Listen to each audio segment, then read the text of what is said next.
If Love and Gogi is wrong, I don't want to be right. What would Socrates say to that? It tickles my fancy. Okay. Goosies. I don't have hair. Oof. You got Marcos. That's not. No, that's not. Wait. Yeah. That's true. You got me. Get over here, Marcus. Let me look at you. They don't want it. Tobin and Leroy, ready to deploy. Had to hit it with a little journalism, but that was a decoy. Better have about me, boy. Okay. Leroy and Tobin, hold to the show, man. Still in the stars with the show, and till then his half moon open. Sometimes go taste like a snowman. No proof, I'm a lie about a motive. No proof, like I always wanted him, I never hated him, I never traded him, independent, I never ever traded him. You know what is a star? Like another city, the driver's like Flagg. Wish I could large, so many more. 10 in the more, never a bar. Hey, 10 in the more, 2 to the P. Nothing to you, but it's something to me. Handsome as ever, and cute as can be. You can watch us on YouTube with views for free. Hey, this one time for the Twitch. This one time for the text. This one time for the phone line. Whole time wonder what they gonna do next. You know, I just wish you guys would stop the quibbling. Morning, everybody. Tobin and Leroy here with you on 560 WQAM. Happy hump day to everybody out there who celebrates. Hello, Froggy. Hello. I don't know where Leroy is. Where the hell is Leroy? I don't know. All right. Could have been called. It's two things. All right. This is what I'm. Jay Crawford. Is that his name? Well, it could be. All right. It could be three things. All right. Because if he is missing, you can never rule out Jay Crawford. But it's either Jay Crawford. The dogs are in some kind of chicanery in the backyard. Yeah. And so they were holding him up because the dogs were doing something. The dogs do things. And Mima got lost. That's or right. 3, he forgot his password, couldn't get in his laptop. Something like that. a technological. Those are the mishap. 3 options as to why Sure. Leroy Horde is pulling a JFig. So I don't know which one it is. Oh, hello, Leroy. By the way, you two clowns. I heard the whole thing. Okay. So which one was it? You just The clock in the kitchen is like 3 minutes off. oh really? Whoa, Yeah. the clock. We So didn't- it said 9:57 in there. Appliance time. Okay, so it's a technological mishap, but it's not a laptop. It's an No, appliance. no. Appliance. He is right though. You gotta it's almost like an old watch. You know, you have to spice up the old appliance times every now and then. Is that Get right? it together with your out. Yeah, it gets you gotta lagging. It spice gets lagging. up. Yeah, Yeah. it makes sense. I don't know though. That's got to be like minus half a point though. I mean, still No. nothing. 3 minutes. Okay, all right, no problem. No problem. And furthermore, Mm. when have we ever started on time? I mean, we started on time today though. Joe That's my and Dave point. Hyde were on the clock. They That's were on my the clock point. today. Got it going today. Headlines brought to you by Doral Volkswagen. At Doral Volkswagen, choose from over 300 new Volkswagen miles in stock with the Tiguan, the Taos, and the Atlas. And remember, when it comes to Volkswagen, the great deals are at Doral Volkswagen. By the way, no No, judgment. All right. no judgment on what? Mm. What's he got? What is Is that that? a French toast sandwich? Is that a bacon Reuben Bacon and egg. bacon? on French toast? To start No, the show. on bread. Okay, well, we can say that. That that's looks the like real reason. Leroy, but you got to hold that up again. It looks Yeah. like French toast. It It looks like does you're having a look like French toast, bacon, egg, and cheese. a No, no, French toast, bacon, egg, and cheese. No, actually. that's just the bread. What kind of bread is that? French toast. That's what that is. No. That's French toast. That's good. No. It's I don't know, like grain, multigrain. Mm, All right. French toast. This guy's living large. Yeah, it's What because are you he's talking about? eating a French toast sandwich. That's why That's amazing. I know a French toast sandwich when I see one. Don't tell me that's not a French No, toast. I don't like sweet and powdered savory sugar. like that. So that would never That's happen. powdered sugar, dude. Anybody would have a French toast, bacon, eggs. Like, why wouldn't you? Delicious. No, I don't like sweet and savory together. That's what you say, but you're you know, that's very flimsy on your food takes. No, I don't. I Very don't flimsy. like. I don't like sweets with like meat. Sure, dude. Sure, dude. Anyway, the Pinks. No pinks. I mean, they beat the holy hell in this CONCACAF Champions Cup yesterday at a Sporting KC. Is that Mahomes team? Yeah, those losers.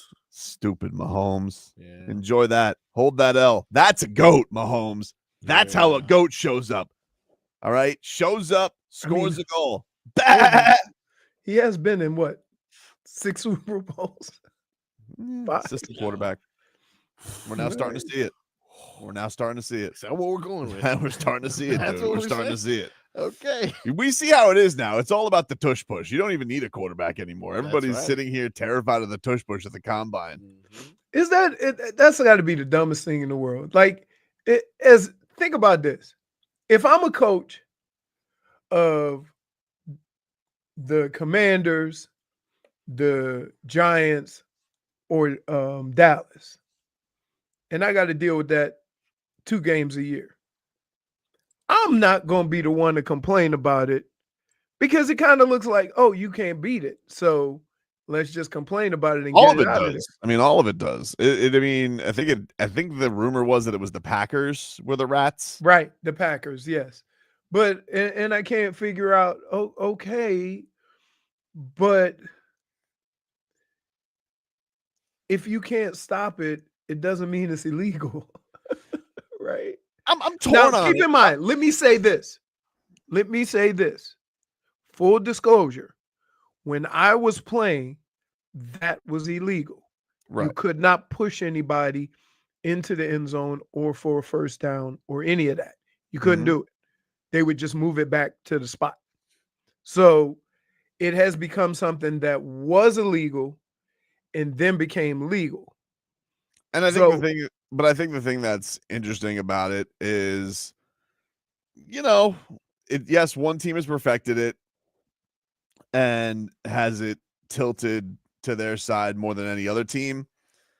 But does anybody enjoy watching it? And I think that's another thing. It's like, all right, here's tush push. And we see all the time in sports, like you can tweak rules to look at baseball. Baseball finally took away that stupid shift a couple of years ago because it was ridiculous. You found a stupid loophole of putting 4 people on the same side of the field. But here's my problem. My problem with that is this. It is your job to defend the field. However you choose to do that. It's gimmicks stuff. Like it's not like, but okay, is. so Like, is that difference? What if Leroy, I were to go to you the can't NFL? have- hold on. What if I The were to go to the NFL and say you can't ever play nickel? I'm not going to hear that when in the same sport you have to make lineman eligible receivers and they flag guys 9 times in a row because a left tackle moves early. So if you're going to nickel and dime the sport all over the place and we found something that is like, all right, we got it. You mastered it. It's not that pleasing, but the majority of people don't like it. I don't really have a problem with them outlawing it. It's not soft. It's a fine. They found something that worked. You've overused it to your advantage. Cool. Let's get to the point where we rule this thing out. It's been perfected. Move on. That's it. You can't tell me in a sport where a guy has to go like this to run down the field. Yeah, but that's a different How? because here's why. Here's why. The reason why you have to identify is because of the defense. If a defense sees a 70 or a 60, he's assuming that he is an offensive lineman. If you report as eligible, then they can defend that receiver in a pass. So if you don't, acknowledge the fact that you're a legal receiver, the defense won't cover him. So there is a difference to so they're that trying rule. to make it fair, is what you're saying. Huh? So they're trying to make it fair for the defense. No, they're basically You just saying said that. That's the reason why. Because if you didn't report them and you saw 77s out there for the Lions, right. and you don't realize that he's an eligible receiver because you don't want to deceive the defense, it's not fair. Right. It's the same thing. But no, the reason why the tush push you can't say isn't fair is because the defense they don't have a disadvantage trying to defend it. They just can't. And so that's a different situation versus putting a guy in the field that would indicate he's a lineman and then have him go out for a pass. It's 2 different things. No, but it's different because it's different because you're looking at it as like a physical thing, and so it's looked at No, as like no. I'm not looking it's at it like as a it's physical like thing. man up, Buttercup, just stop the tush push. But Correct. it's a ridiculous play. It's rugby. It's not football, and just take it out. It's like you acknowledge it used to be illegal. Everybody's like, hey, this isn't football. Cool, good for the Eagles. They've reached the top with it. It's time So to do we get rid of the quarterback sneak? No, you just don't put two fatties under his cheeks and launch him. You can't go leapfrog. Sorry, Marcos. You can't go leapfrog skyscraper to go block a punt. You're not allowed to do that anymore. Forgiven. You can't do uppies. Like, it's okay. Good for them. They won. I think it's actually the right time to do it. It's like, all right, win the Super Bowl. they won the Super Bowl. Let's deuces. It's time to go tush push. No one's gonna miss it. I think I have a bigger problem with one team has perfected it, and because nobody else can do it, they want to deem it illegal. Right? If everybody could perfect it, then I could understand, like, all right, enough of this. But it's also one team. Yeah, but it's also one of these things where like nobody likes watching it. It's like you watch it in that Super Bowl, and Sure. we sat here twice in the playoffs, and here's what we saw. We saw 6 plays in a row where the Washington Commanders had to try and cheat because that was they were trying to stop it. Launch over the top. Yeah. So that was ridiculous. And then we had in the Super Bowl, we're like, here we go. 9 plays here for the tush push, boom, eventually they score. It's like an inevitability. And that's why I equated to the shift. It's like, But right, cool. here's the deal. Here's the deal. If you're on your own 30 and it's 3rd and 1 and you run a tush push, right? Is that stones or is that illegal? Everybody's doing that these days. I think it's more the goal line thing. You know? Right, but everybody does some version of it. They just don't do it as well. I understand they have a quarterback who's a moose and can push in a different way. I get that, but that's why I think it's like it's not even going to matter that much. Like, get rid of that version of the play. I think the Eagles are going to be fine. Yeah, I think they're going to be fine. I'm not. It seems like when you complain about something that a team has success with, it seems like you're whining. Right now, if Philly were to come out and say, we need to get rid of this tush push, you would have a whole different outlook on it because they're the team that's having success with it. But when a team like Washington or a team like, the Packers come out and say it because they had to play against it, it sounds like you're whining because he had the advantage on me. I can't win. That's what it sounds like, even if it's not true. Yeah, but people are doing that all the time with the motions and things like that. They were whining about the Dolphins and bending the rules with that all the time. Because that's illegal. You can't start. You can't go forward. But it's only illegal because you think you're getting an advantage. Like my point would be, oh, you're the defense. Stop it. Oh, so my fast guys get a little bit of a jump. Like, but the difference in the two is that was already illegal. They just weren't calling it. But you said this used to be illegal. It used to be, yeah. Okay, so like I don't understand what's the problem with it going back to being illegal. Like I'm more. I guess it's not the actual play. Is that the people that are complaining about the play or the people that couldn't stop it? And it sounds like you're whining because you can't stop it. And if it were any other team, if it were a team that never played Philly, if it were the Philadelphia Eagles, if it were a team like that, but when you're playing against these teams and then after they play a game and they never stop it, then after the game complain about that play should be illegal, that's kind of the pushback I'm giving. Not that somebody may complain that that's Peter Pan stuff, dude. Like, why would a person who's having success with a play that's gimmicking the system, why would they ever call but themselves? They're not gimmicking the system because it's legal. They are though, dude. It's legal. The moving forward with the motion with the wide receiver, that's gimmicking the system. No, but that's just because they're semantics. not Like, calling. There's okay, not but just calling it, because- but it okay. is a penalty. Okay, but it's just illegal just because, okay, for now it's a rule. But if they could change the rules, and then people were like, oh no, but the Dolphins have Tyreek Hill and Jalen Waddle. This isn't fair. It's like, yeah, that's not fair. Sorry. Yeah, but it's always been a rule. You can't start forward before the ball snap. I don't know what having to do it with being a rule or not being a rule. Like the NFL literally changes rules every year. One year you can challenge. You know what they do. You know what they do. Here's what they do. They go in the off season and they watch a ton of tape and they see some of the things that teams are trying to get away with. For example, the left and right tackle used to damn near be in the backfield. We started a season where they called it 4 or 5 times a game, and then that moved them up. Now, yeah, but not really though. Like they do it once, and it's like, oh, we solved the problem. That's what we I'm had saying. called in the first Well, game of the season. It was called like 4 or 5 times. That's and like, was it ever a point of emphasis again the rest of the season? Not really. Okay. Like I still saw 74 on the Chiefs doing it in the Super Bowl. Like that's Right. what he does. Right. You know, like it's to me, all right. It's had its era. Cool. Let's move on. It's time to go. Nobody likes watching it except for the idiots in Philadelphia, and who cares about them? All right. Anyway, those were your headlines. The Pinks.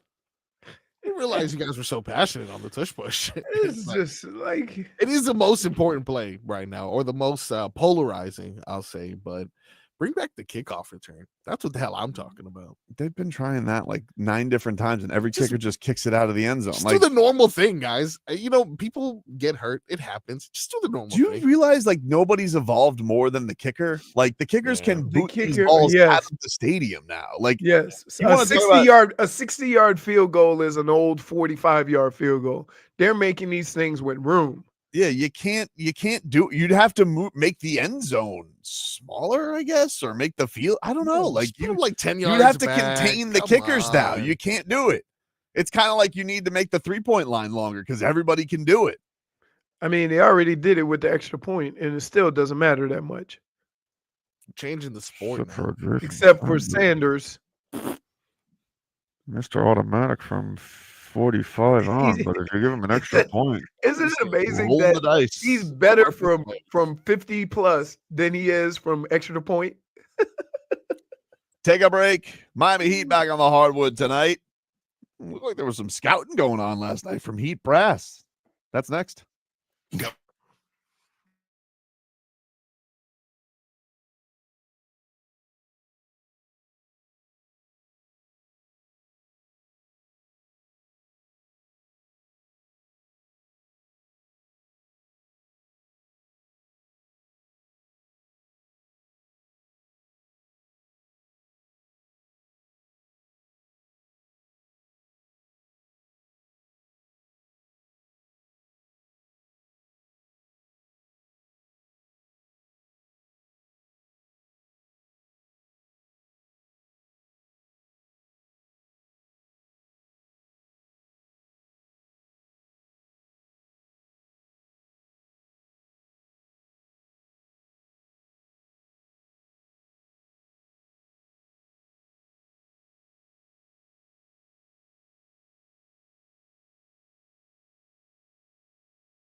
15 minutes of heat here for you, which is brought to you by Hollywood Kia. At Hollywood Kia, the #1 Kia dealer in all of Florida. Get the star treatment. We want to see you in a Hollywood Kia. Visit them online, hollywoodkia.com. I got to tell you, this kids' flag football team WhatsApp group is a little too chatty for my liking this morning. Oh, this is a new team? New Early in team, the new morning? team. Okay. Yeah, well, they want to do names on the back of the uniforms, I guess, before Oh, that because sounds they like give those out tomorrow. They're asking for extra money. A little extra, hit you up, dude. Okay. That's an extra $3 per parent. Yep. So anyway, that's what I'm dealing with there. But anyway, the Miami Heat back on the hardwood tonight against the Atlanta Hawks. I'll be boots on the ground. I'm ready. 7:30 is your tip-off. Coverage begins at 6:15. A couple of injury updates. Bam Adebayo is dealing with a calf contusion, so he's a bit of a question mark for today. We'll get I imagine an update later on in the day. Not a big fan of contusions. I mean, it sounds one step especially away in the from Deadfoot. Sounds one step away from Deadfoot, if you ask me. Dude, you didn't have Deadfoot. I had Deadfoot, dude. I had it. Like, I love the way you know have what he says Deadfoot is and what Deadfoot is two different things. That's where you need what you need to understand. Or he just had a sleepy foot from sitting on the can too long. No, that's like numb cheeks. You don't get Deadfoot from that. I'm telling you, shut down. We also got word. Have you broke any bones? Nope, but I had Deadfoot. But I have had a very badly dislocated shoulder multiple times. My right shoulder is like a Lego. Whoa. Yeah. Was this from shenanigans though? What? How it got dislocated originally? No, the first time I was diving into a base. It was a baseball injury. Okay. And then the rest of it was like worked in a furniture store. Gotcha. Came out from the mattress. Like I wasn't gonna be a baseball player. So I like, what am I gonna get? Surgery? Nah, just deal with it. So it would like repop if I had the mattress go like at a wrong angle. I just go a little, run it back in. It's in pain for a few days, and then I'll be fine. Okay, Lethal Weapon. That's what I do, though, dude. Surgery. No, all of a sudden. What am I, Josh Johnson? I need to get my Mel rotator Gibson. fixed. All right, Mel Gibson. It was my throwing arm. Oh, Leroy. Okay, Mel Gibson.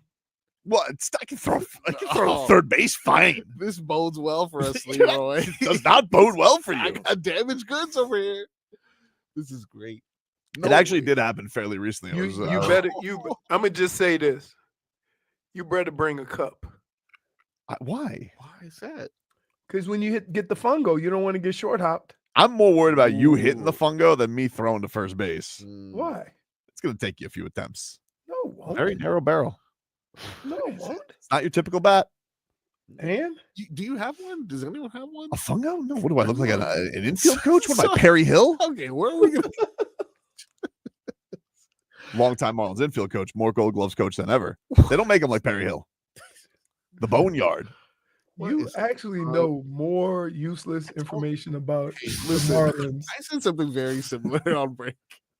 One of the commercials was talking about somebody named Jose Pinto. I'm like, much better than that Reniel Pinto. Any mention around him. I don't know why. It's just I'm in a baseball mood, baby. I'm in a baseball mood. I wish my team was better. I wish they were better. You better. Like, it's nothing like going into every season having no idea. Yeah, I just. I have an idea. No, we have an idea. It's just not going to be good. Connor Norby, you better be Mike Lowell, dude. Connor Norby. Cool prospects. Peter Bennett just drafted a bunch of people whose names are just as least intimidating as him. You know what he drafted? He didn't draft people. He drafted salary. So it means that, how much, when we get him, how much is going to cost us? Okay, we can do that. Anyway, so Bam's a question mark tonight. The Heat came out yesterday. They said that Nico, the official diagnosis, is a fracture in his second metacarpal in his right hand.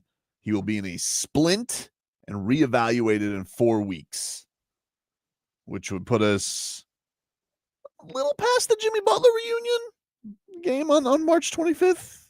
A little past it. So it's his middle finger. Yeah, I think so. Right. We You know, we saw were that- doing we saw that football. we had Yeah. he had deuces up. When we in football, you just buddy tape them bad boys. Oh yeah, that's Tape it to his friend. you can't tell anybody about that injury in hockey and football. Basketball. Well, I tell you, I did break my hand, and the only reason why I had to tell somebody because when I did it, I guess the bone moved and my whole hand was black and blue and swollen. And it happened like 10 minutes after I did it. So they were like, we got a blood flow issue. We'll get more into the Heat. We got to talk about there definitely was Heat brass last night scouting at the Watsco Center. So we'll get into that. But we're out of time because we got too nostalgic on. Marcos wanted to talk about Perry Hill. So Just miss him so much. well, we got plenty of show, baby. We'll get back into our favorite basketball team, including we have an answer to something we were looking for the answer to. And I stumbled upon this during the break on Twitter, courtesy of our guy Wes Goldberg. And this is very exciting. It's always good when you get the answers to a question, but it's even better when one of your theories turns out to be right.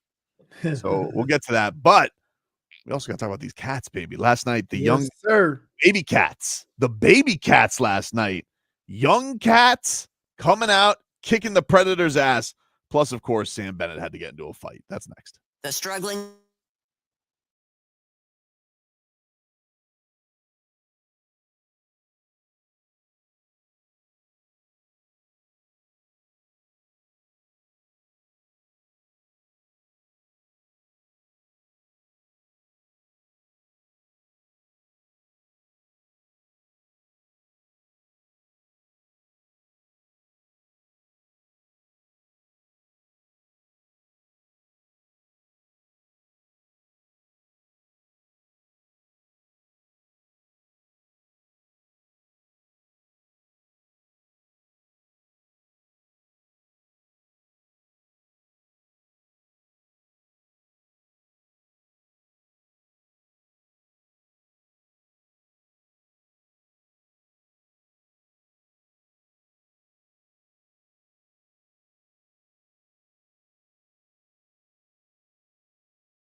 Definitely not under pressure.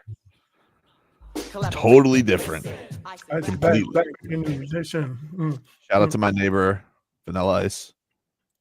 Did he ever open that thing he was supposed to be opening? I don't think he did. I don't think he did because I think the news when it happened, I think like the pandemic hit, and I don't think that's a good time to open up a brewery. Can I tell you, there was a waffle, like an old school diner that was opening right before the pandemic in an area I used to live in, and pandemic closed it down. I look at it now the other day. It is now a funeral home. Wow. Like a cremation center. That was a booming business. And I was like, this diner I was supposed to be eating waffles at now. Isn't that what not to always bring it back to the Marlins, but isn't that what Andre Dawson does now? Isn't he not is he not an Undertaker? I think I've heard that before. I think he is. You know, the Hawk. Would you invest if you're just like, you know, let me plan things? If somebody was going to be an Undertaker, why not a former MVP? That's amazing, right? It's pretty good. You know? Panthers win last night. Couldn't do it. You couldn't do it? No. You couldn't work in the business of the dead? No, because I think you lose, you know, like, I think you lose a little bit because you're just used to dealing with bodies and you have to and you just become numb to life. They always make the person who works on the bodies a creep too, you know? Yeah. I don't know if that's specifically Andre Dawson's role. Wait, what? But my question is, have you ever met a happy-go-lucky person that is dealing with dead bodies? I don't think I've met anybody who does that on the regular. Like I've never been at a soiree and say, well, "Hey, what do you do?" Oh, what do they do? Embalm. Yeah, I've never met an embalmer. Yeah, I know a guy. Owner of the Clippers. That's it. But yeah, so that's just in itself is just, you know, it just seems like if you're so used to dealing with dead bodies, like, can you separate, you know, now going home and being with family and whatever? Like, it's a weird thing. I think you probably just kick up your feet and you tell her, you're like, you know, hey, Sally, you know, today, you know, what do we had? We had 3 bodies, you know, I had a grandma, you know, I had a middle-aged guy, got the Widowmaker, you know, did my thing. I think it's probably like how Marcos makes bits, you know, like you go about it, you do it. It's true. Just do my thing. The Florida Panthers win last night over the Nashville Predators. Nashville's terrible. 4-1. They're not very good. I think actually one of the guys came out last night and said, I've never been around a team that couldn't score as poorly as this one. Oh, one of their players? Yeah. Well, you get frustrated. Yeah. You get frustrated. Oh, what am I saying? My guy quit. Sam Bennett, he started the scoring. Oh, yeah. It was Doug Plagans on the call. Ekblad around the back of the net, up the far side, sends a pass rink wide. Verhaeghe tapped it to Barkov. Barkov dropped it for Verhaeghe. Hands to center. It's Reinhart in over the offensive line. Verhaeghe near circle, try to shot. It's blocked. And out in front, a chance. Reinhart in. They score. It's Sam Bennett there for the tap in, and the Panthers have a power play goal. And 1 minute, 23 seconds in, the Panthers are in business. That was cool. I mean, I much like hearing when he does the fights. Well, I'm glad you asked, Leroy, because we had a couple of tilts last night. He breaks that thing down like MMA. Jonah Gadjevich got into a fight last night with Michael McCarron in the first period or second period after the Cats were up 1-0. And here was Plagans on the blow-by-blow. Tomasz Nosek leans in against Steven Stamkos, and here we go. The gloves are off, and it's Gadjevich and McCarron. 2 big, tough customers down to our right, inside the Nashville zone. A couple of lefts coming in from McCarron. Gadjevich with the right counters. McCarron tries to throw a couple of right hands, too. Then a left from Gadjevich, caught him by surprise. He goes with a right combo, and then Jović continuing to throw him over the top, and he takes the big Nashville centerman McCarron down to the ice. Wow. That's a great Hey, I'm telling you.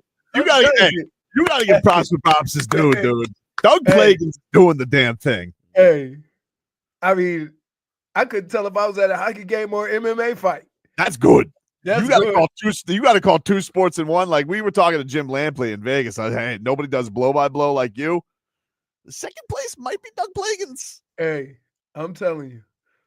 I like that. Oh, here we go. Oh, here we go.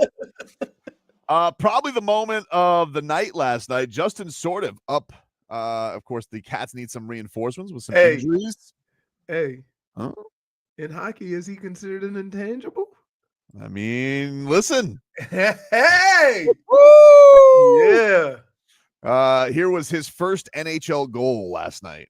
Here in the near corner, Anton Lundell. He takes a hard shot in the corner. He's a little bit shaken up. It was Bellows who bumped him there. Now Sordiff, left side. Boquist front. Sordiff a shot, and he scores. Justin Sordiff upstairs. His first National Hockey League goal. And the Panthers take a 2-0 lead. Wow.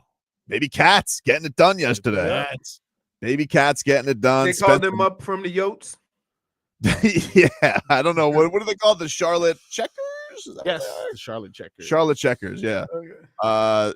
And it's interesting because you got him. We talked to our boy Micky Samoskevich last week. Yeah. And he's on a bit of he had a goal called back in the last game. Oh my goodness. I'm so sick of this call here. Dude, like ridiculous. Well, it happened to Lundy last night. They took away one of his goals, but Micky Samoskevich, he finished off the scoring. Here was a friend of the show, Samo. Brady Shea behind the net for Blankenberg. He's bumped by Bennett, who took the puck right away. Pass in front, and they score. Micky Samoskevich. What a play that was. Bennett able to steal the puck away from Blankenberg, and then he feeds it out front. Micky Samoskevich with a beautiful fake forehand to backhand. He makes it 4-1 Panthers. Somebody says, love the logic on the show. Hockey intangibles equals reverse intangibles. Hey man, that's bro science. What? Come on. What are you doing? If I take, so case in point, Tiger, intangible. It's 0.5% black.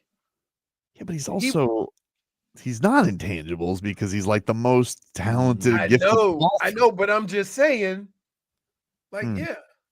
But is PK Subban an intangible in hockey? He is rough and tumble, like nobody messes with PK Subban. Yeah, I'm just saying.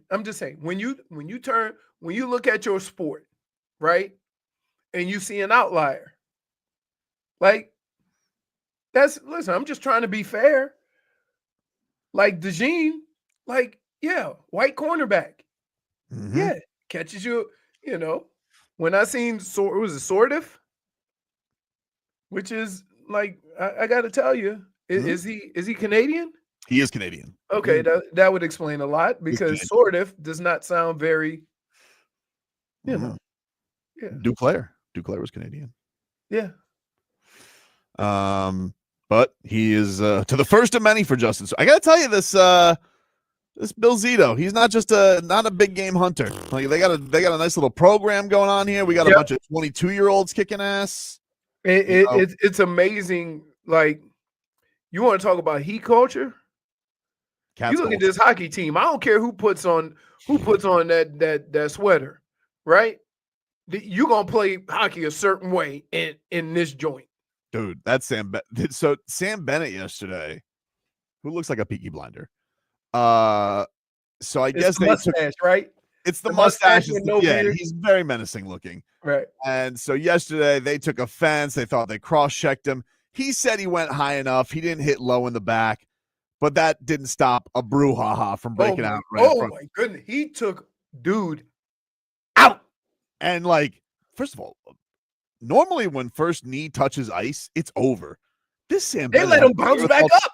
To get back up, I was very impressed with that. So, but the best part was Sam Bennett. You got two Preds in the penalty box, and he's yelling at both of them. He goes, "What are you whining for? It was a clean hit." Still making his case after the fight was over. I love this. I mean, when he hit dude into the boards, it was definitely a standing 8 count. Right? Like, you had to go over there and count him out because he took a knee for a minute. Anyway, that's our road to repeat, brought to us by our friends over at Celsius. What's up next? Who do they play next? They got a little cup rematch, Leroy, coming up on Edmonton.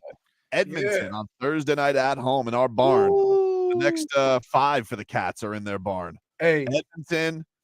We got a lot of interesting ones coming up. We got Edmonton. We got Calgary, who of course you got Kachuk. We got Huberdeau. We got the whole deal.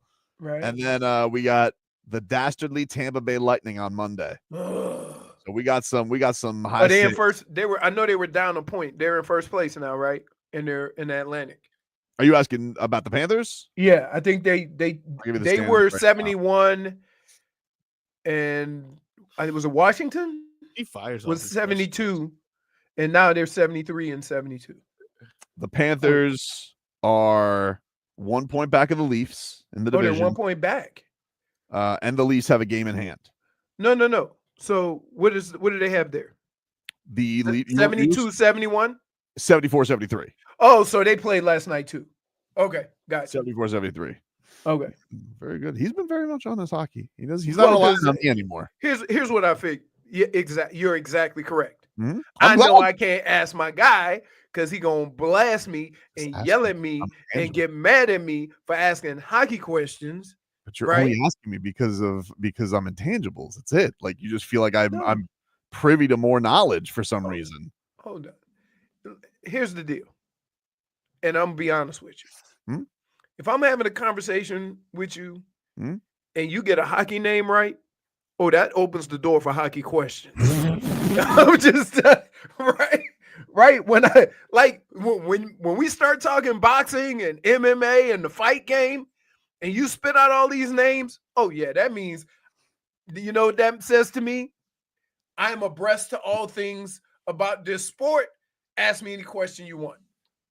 Road to repeat, brought to us by our friends over at Celsius. Hockey fans, don't sit this one out. When it's game time, make Celsius a part of your play and get that energy up.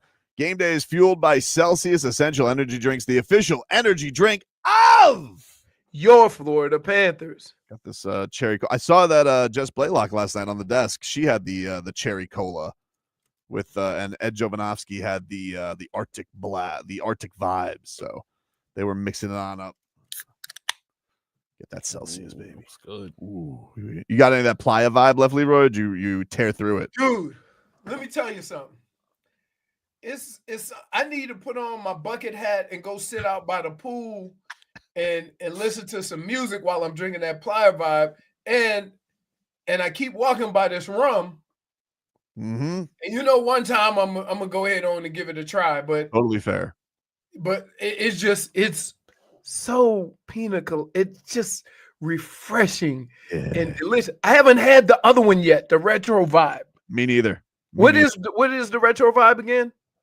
Target. I think it's what is the flavor? I think it's like either a sherbet or like a popsicle vibe, something like that. No, that's too much. We don't know. We don't know. Too much like Arctic Blast. Sparkling sherbet slush. I think I would like that. I feel like I like that. And maybe when I'm boots on the ground. Said, no, that pina colada, it needs rum.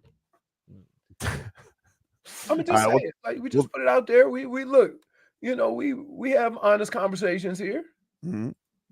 WQAM invites you to experience every upset, buzzer beater, and every heart-stopping moment at Odyssey's Buckets and Bets from March 20th to the 23rd. It's presented by Hard Rock Bet. We're transforming the Seminole Hard Rock Hotel and Casino in Hollywood into the ultimate college basketball tip-off weekend.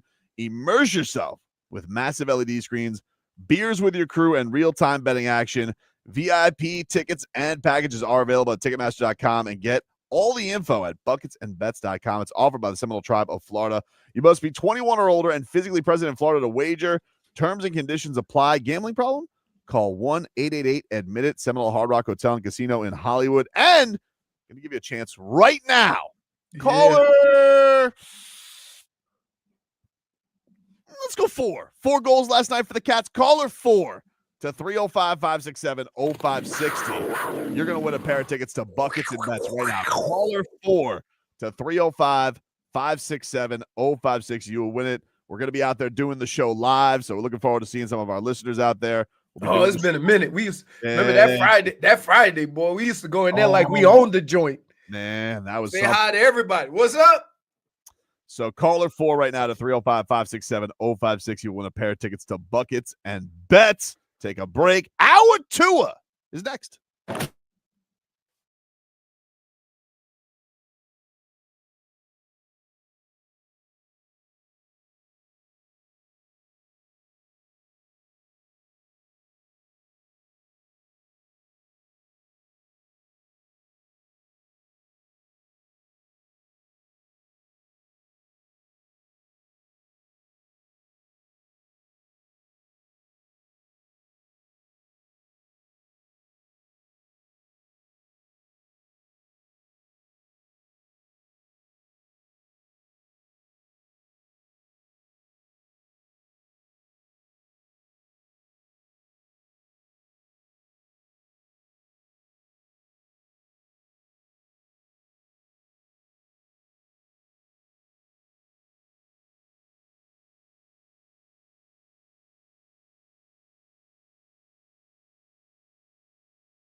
It's time for our Tua. It's our Tua. It's our Tua. It's our Tua. Tua, Tua, Tua. Tonga Valoa. Not Tua Tagovailoa. A for effort. Dolphins quarterback. Tua. It's our Tua. It's our Tua. Tua. Tua, Tua, Tua. Tua, Tua, Tua. Can go to hell. Tua Tonga Valoa. Dolphins quarterback. Daddy loves you guys. Our Tua with Tobin and Leroy. Check the history of food. Hour 2 of the program, ladies and gentlemen. Tobin and Leroy back with you here on a hump day. Let's get to our headlines. Brought to you by Doral Volkswagen. At Doral Volkswagen, choose from over 300 new Volkswagen models in stock, like the Tiguan, the Taos, and the Atlas. And remember, Leroy, when it comes to Volkswagen, the great deals are at Doral Volkswagen. Mm-hmm. All right. The combine gets going tomorrow With the big uns. with defensive linemen and linebackers. And yesterday, Mike McDaniel spoke to the media. The news with that, Mike McDaniel said that they're basically going to move forward. They have now decided, Leroy, that the offensive line is no laughing matter, and they're not going to laugh at concerns. And they're going to invest free agency. What gave that away? And draft picks to the offensive line. The fact that your quarterback, who you just gave hundreds of millions of dollars to, is getting killed. Yeah. Yeah. It's crazy. Like, here's the deal. Like, I appreciate the fact that he acknowledged it. And in fact, acknowledged something that we already knew. This probably wouldn't have been as big of a deal. Like, we would have all kind of went into it like, okay, there's a couple of guys not working out. We got to improve that or whatever. And we would have that conversation with no big deal. Happens to every team. You think certain things are going to play out, right? And they don't. But Chris Greer got us in this mode when he said, I laugh at you, right? And the offensive line wasn't good. So that's why we are where we are now. Yeah. Yeah. Yeah. So he said they're going to go through 2025 as if Terron Armstead is not playing. Terron Armstead has reduced his salary all the way to the minimum. What? I was like, you can do that? What just happened? Do that? I guess he can do that. Well, here, you can do it when your ass is going to get cut and get nothing. Yeah. So, like, what's the difference? Yeah, so it's like a $2 million parting gift. And let's think about it this way.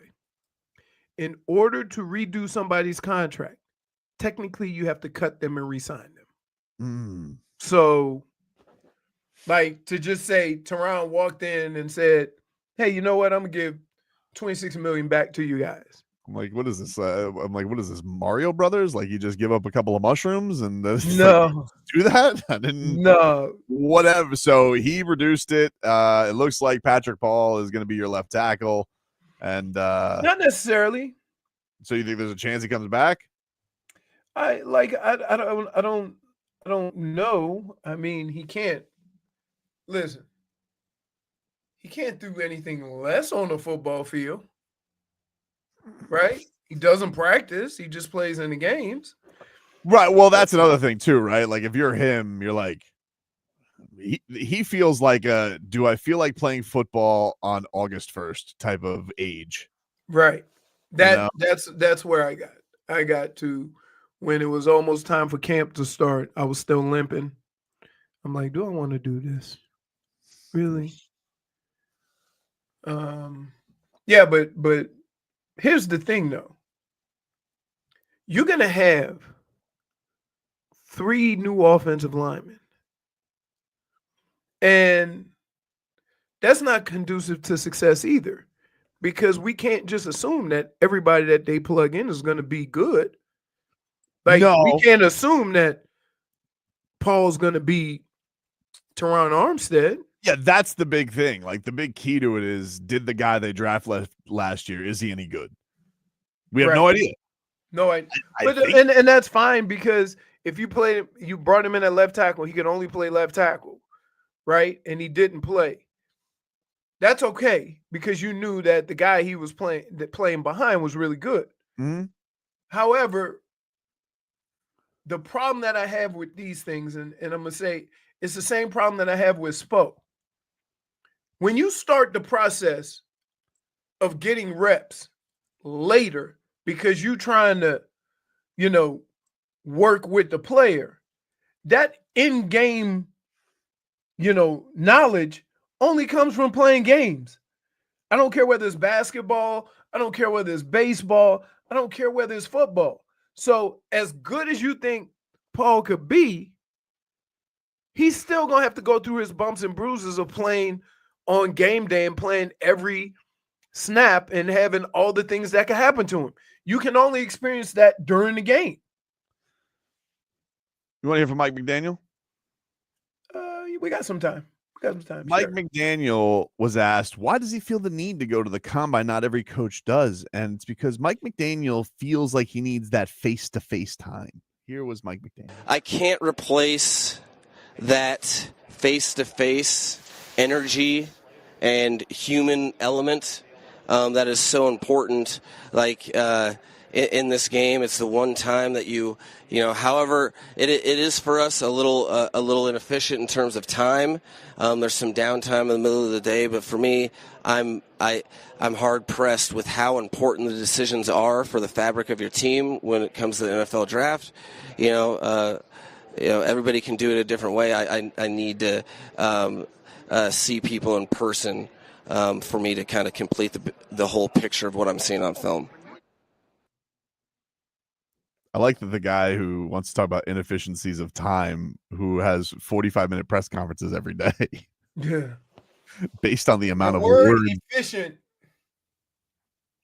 and how hard it is to call one of his plays. I know one thing, though, when we get the weird questions, like when we start getting into these rookies leaking the weird questions asked, we're going to know which one is him, because there's going to be some like Toledo cornerback who's going to be like, hey, he asked me something about Socrates. And I was like, what? Yeah. What would Socrates say to that? Huh? The philosopher. I don't quite follow, coach. Attaboy. Like, he's got to be a doozy in these, right? Yeah, I'm trying to think of who the guys that I spoke to. I spoke to Marty Schottenheimer. He was with the Chiefs. What was the weirdest thing you got asked? Nothing really. Nothing. Well, he asked me, which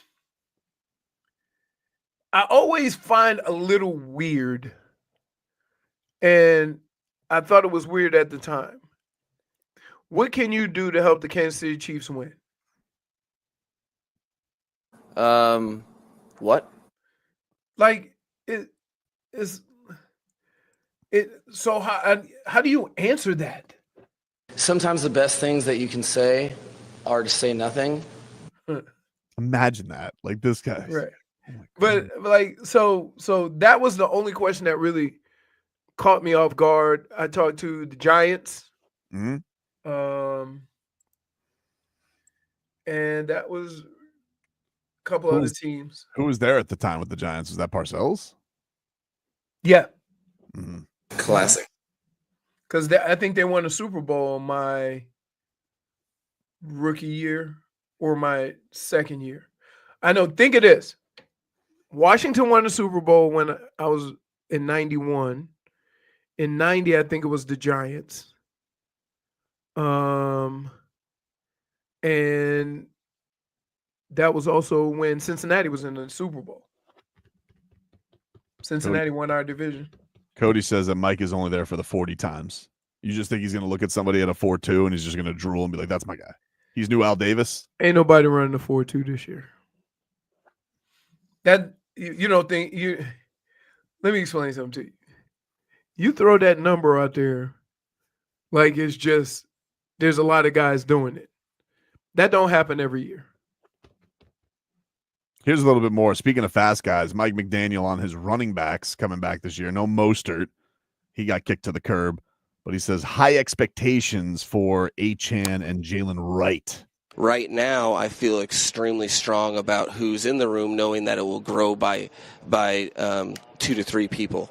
But I think part of our vision moving forward is we have high expectations for that tandem of Devon and Jalen, and think that they give us an opportunity to really be effective handing the ball off and doing stuff in the pass game. So I'm excited to see how the room fills out, knowing that we only have 2 under contract, but I'm very excited about those 2 and motivated to make that more than 2. That's not what I want to hear. You motivated to make it more than 2. No, here. What did he say? Hold on. I want to hear somebody acknowledge that this team needs to be more physical up front. Right? When you start talking about in the run game and the pass game, you're not devoting a whole bunch of time to being more physical. So, I need some rump shakers on both lines of scrimmage. And I wouldn't mind having a running back that weighed more than 215. Take a break. Because when you get to those crucial moments in a game, the last thing you want to do is have your offensive lineman pulling and tossing the ball to an ant. Well, he's gonna be RB1 this year. Achane. Yeah, that's fine. That's fine. But you're still gonna need moose. When you're first and 10 on the 4, and you acknowledge the fact that you need to be physical and pound the ball, you need somebody who can push the pile a little bit. Which means this is Damian Martinez. Ooh, yes. Something along, something like that. Yeah. Smash mouth. But that commitment also has to start up front, right? Yeah. Because the thing about this offensive line, they do a lot of pulling and running and all that. You need some guys who are going to hit folks in the face. Take a break. More to come here on the show. Back after this. You better have a booty pillow. The struggling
What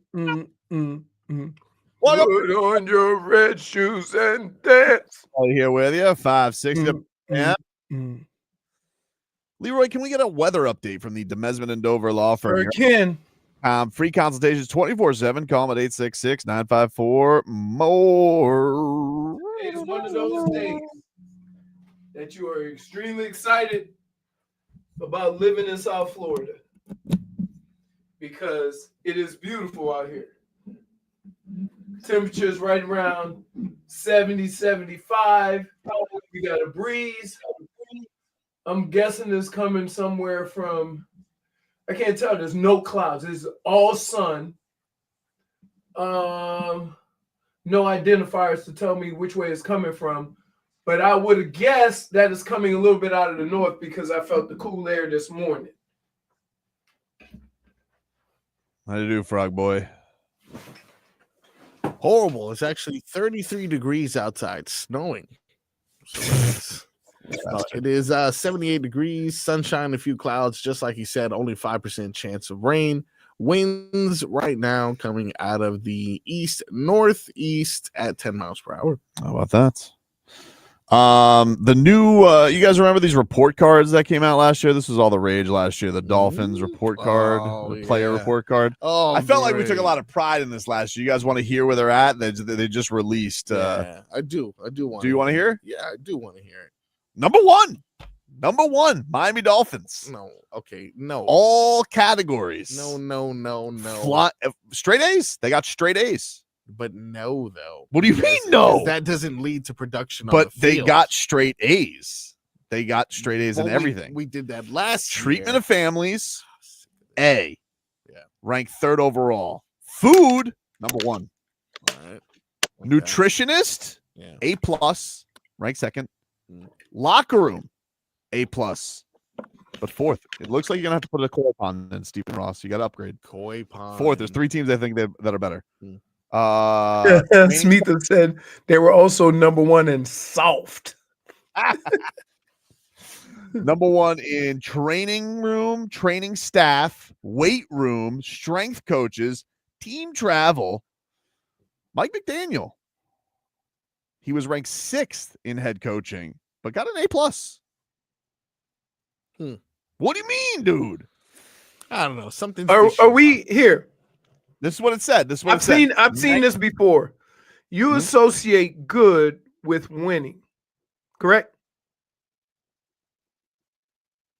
That's what you're doing. Me personally, can somebody be a good head coach and not win a Super Bowl? But the Dolphins, does the Dolphin fan, because the Dolphin fan liked this last year off of 11 wins, but now that you have 8 wins, you're like soft. I want them treated like major league, and I want them to have a lawnmower starter in the whirlpool. I have Tobin, but I have always said what I'm saying now about the run game. Always. No. I understand. Okay. I'm just saying. I'm talking about last year. People were like, "Oh, that's great. People love coming to the Dolphins because they treat their players right."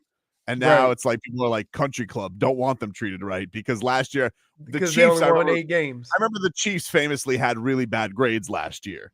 Like everybody was like, "Oh wow, the Chiefs, even for being a dynasty, everybody appears to have a lot of complaints about playing for the Chiefs." On the head coach, it says 98% of Dolphins players feel their head coach Mike McDaniel is efficient with their time, a rank of 7 out of 32. Players feel that Mike McDaniel is highly receptive to locker room feedback on the team's needs, ranking him 4 out of the 32 head coaches in this league. I would say this. The way some of y'all played, the injury bug got him last year, but the way some of you played, you probably shouldn't have that much input. I'm going to just be honest with you. Timbo Slice says, sounds like a bunch of fat cats. Really, it does though. Doesn't that So? Do we need to bring back the ping pong table? What's going on? Here's what I would say: if you have the best of the amenities to do your job and to train, then there is no excuse. It's all on you because the organization has provided the resources to get everything you need to be the best professional you can.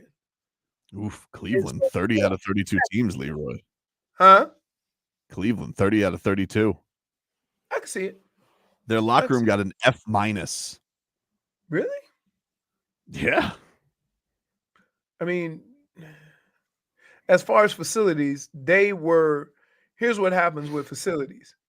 They were the first team to upgrade.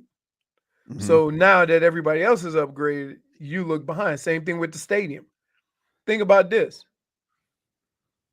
The Cleveland Browns are going to build 2 new stadiums before the Dolphins build 1. You know what's interesting on this? The head coach rankings, you got to kind of take Mike McDaniel's grade with a little bit of a curve. The lowest head coach got a C. So they gave. Well, because if you get worse than the C, you're probably not a damn head coach right now. Well, there are coaches that got fired. There are coaches that got B's that got fired. Okay. But the ownership. I would say Robert Saleh was probably. Well, I don't know how they graded that because, mind you, he was fired in the middle of the year. So yeah, who am I making excuses for? I'm not making excuses for anybody. But do you want to know who got the worst ownership grade? Hold on. Jets? Yep. The only New York Jets. This is actually interesting. Ownership-wise, these are the bottom teams on ownership. I can guess them. Go ahead. The Jets. Jets are the worst. Carolina. Second to last. Cincinnati. Nope. The Raiders. Nope. Hold on. I think happy ending. Patriots? Yeah. Patriots, the bottom 5. Steelers, Patriots, Cardinals, Panthers, Jets. Steelers are just cheap, though. I was going to say the Steelers, but how can you say an organization is bad when they've never had a losing season in almost 20 years, right? That means they got to be doing something right. I don't know. It could be the facilities and the resources. It says the players feel that Rooney slightly contributes to a positive team culture and feel that Rooney is committed to building a competitive team. That's probably what killed them, because they kind of do feel like, they do things with especially with the quarterback on the cheap skis. Well, the last big time quarterback was Roethlisberger, Ben. right? Big Ben, yeah. And they drafted him. Yep. Crazy, dude. But you're not impressed by this anymore, Marcos. This was a 1-year thing. 1 year, dude. 1 year at most. I don't see a ranking here for playoff wins. Great cafeteria, though. It's just like, how does this correlate to like on the field success? It's like, great, everyone's happy. The lunch is good. We get pasta instead of whatever. There's AC in our away locker room, but we haven't beaten a tough team in 2 years. Oof. Dolphins are the only ones, though, that got an A+ for food. Everybody else, A's, minus. I don't think I heard any like. Where are the Eagles? Yeah, we're the Super Bowl champions. They got A- in food. Right. Treatment of family C-. Yeah, that's right. What? Yeah, less tickets for all the family. You don't need to be in Live nightclub. Locker room got a D+. That's right. Less facilities, no couches. Sometimes just have the sprinklers. Sometimes their facilities are just old. Right. Yeah, that's what we need. We need it to be. They don't want to be in the locker room hanging out playing ping pong. They want to be on the field getting work done. Dude, hey, first of all, playing ping pong. How many hours you think they spend there? Too much. They're on the slide. They're on the slide going up and down. I think Zach Sealer lives there. OBJ, remember him? He was on the slide having a great time. But like to his kid or something like that. I think Zach Sealer just sleeps on the bench. No, but I'm saying you do realize they spend 8 to 10 hours there.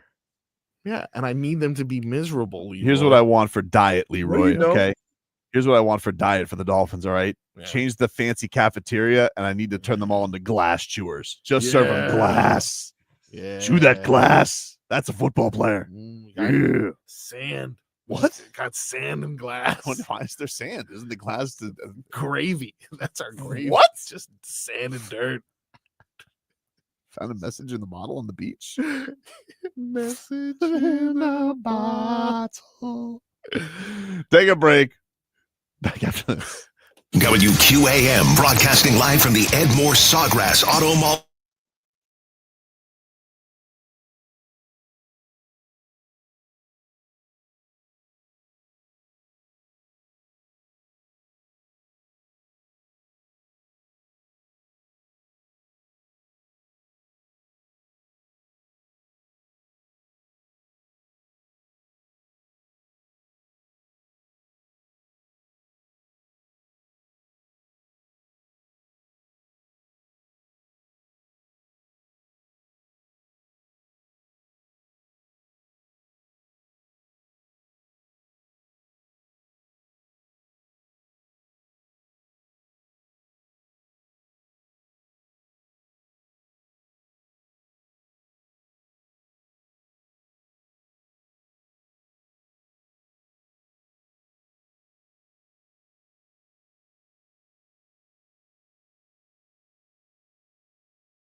nice and decent, slip of the crew.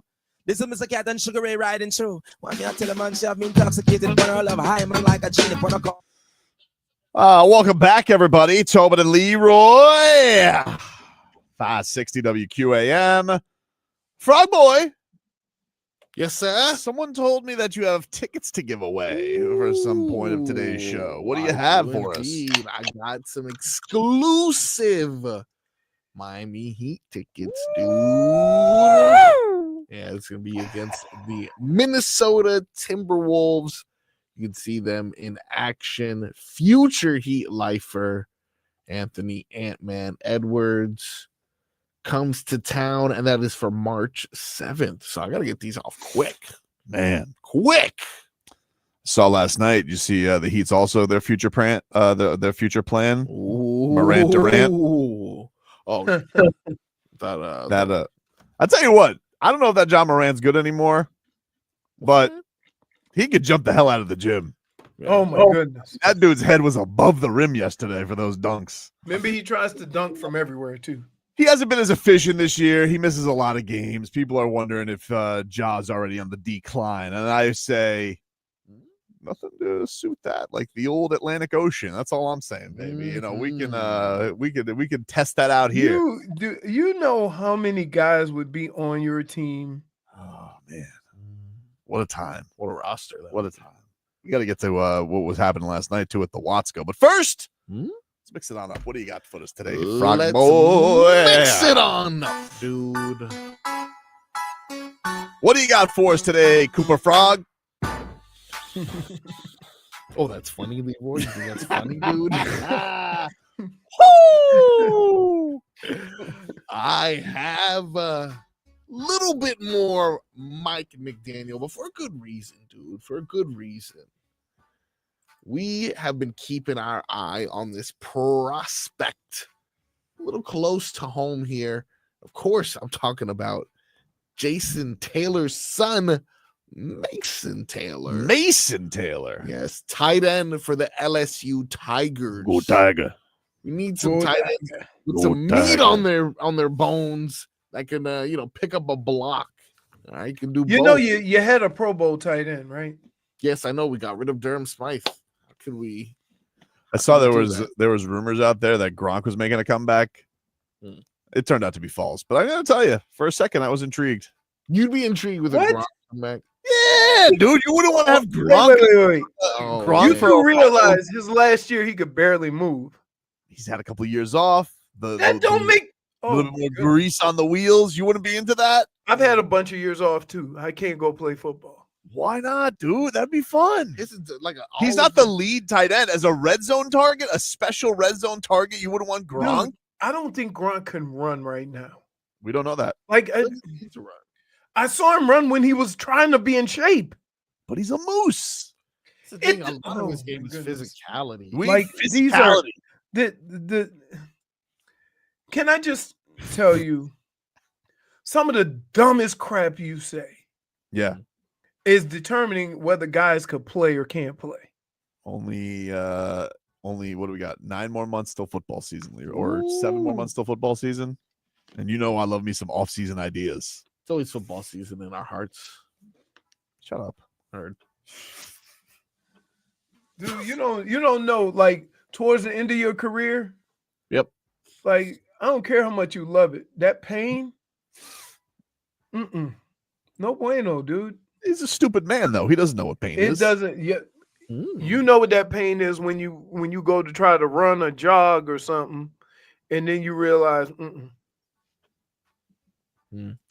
So anyway, Frog Boy, what do we have here? The replacement from Durham Smythe, potentially Jason Taylor's son, Mason Taylor. Is he in the draft? He is at the combine. He's at the combine. Okay. They asked Mike McDaniel if he had a chance to take a look. This is what McDaniel had to say. I'm only one day deep, right? And we have, I'm meeting hundreds of players here throughout the week, so I will end up. I think I can't remember what day every day is the same day at the combine. So when I do get to talk to him, I'll be excited about it. He has a reputation from his play style on the field that I'm excited to dive into more, as well as to get to know the human being, which is why we're here. I will say he's right about that in Indianapolis. Every day feels the same. I mean, is so you hate that place. It sucks. Is OG's son, he's not out yet, right? Next year. I don't know. I don't know, Leroy. I'm not positive on that. Because I think he, like, you got to see how he compares to some of the time. Like, Michigan's going to have a tight end, Loveland. He's going to go in the first round. So I guess you're trying to figure. No, he is in the draft. Or Arande's son is. Arande gets to the second. Where they have him graded? I have to look that up. Right. I have to look that up. Not sure. I will find that out for you. I'll look it up. You started talking about the draft, so I figured, I may. Yeah, you just threw a random player out. Yeah, so ran out of the hundreds of players at the combine. Woo! Thanks a lot. Hey, terrible mixed bag clip there, Frog Boy. Why don't you give us one that's actual, got some juice to it? Oh, you're gonna love it. You're gonna love it. If you had ready? Okay. Yeah, I guess so. Yeah, sure. Yeah, it's Leroy's draft grade. Marcus's mixed bag. Yeah, no, okay. Tyler Warren, who's a beast. Colston Loveland. Harold Fanning Jr. That doesn't sound like a real person. It is. Fanning. I thought you said Fanning. He's Iowa? Third ranked tight end. No, Bowling Green. He's not an intangible either. Same thing. Gunnar Helm, tight end from Texas. Elijah Arroyo. Oh, yeah. How do you say his name? Fifth.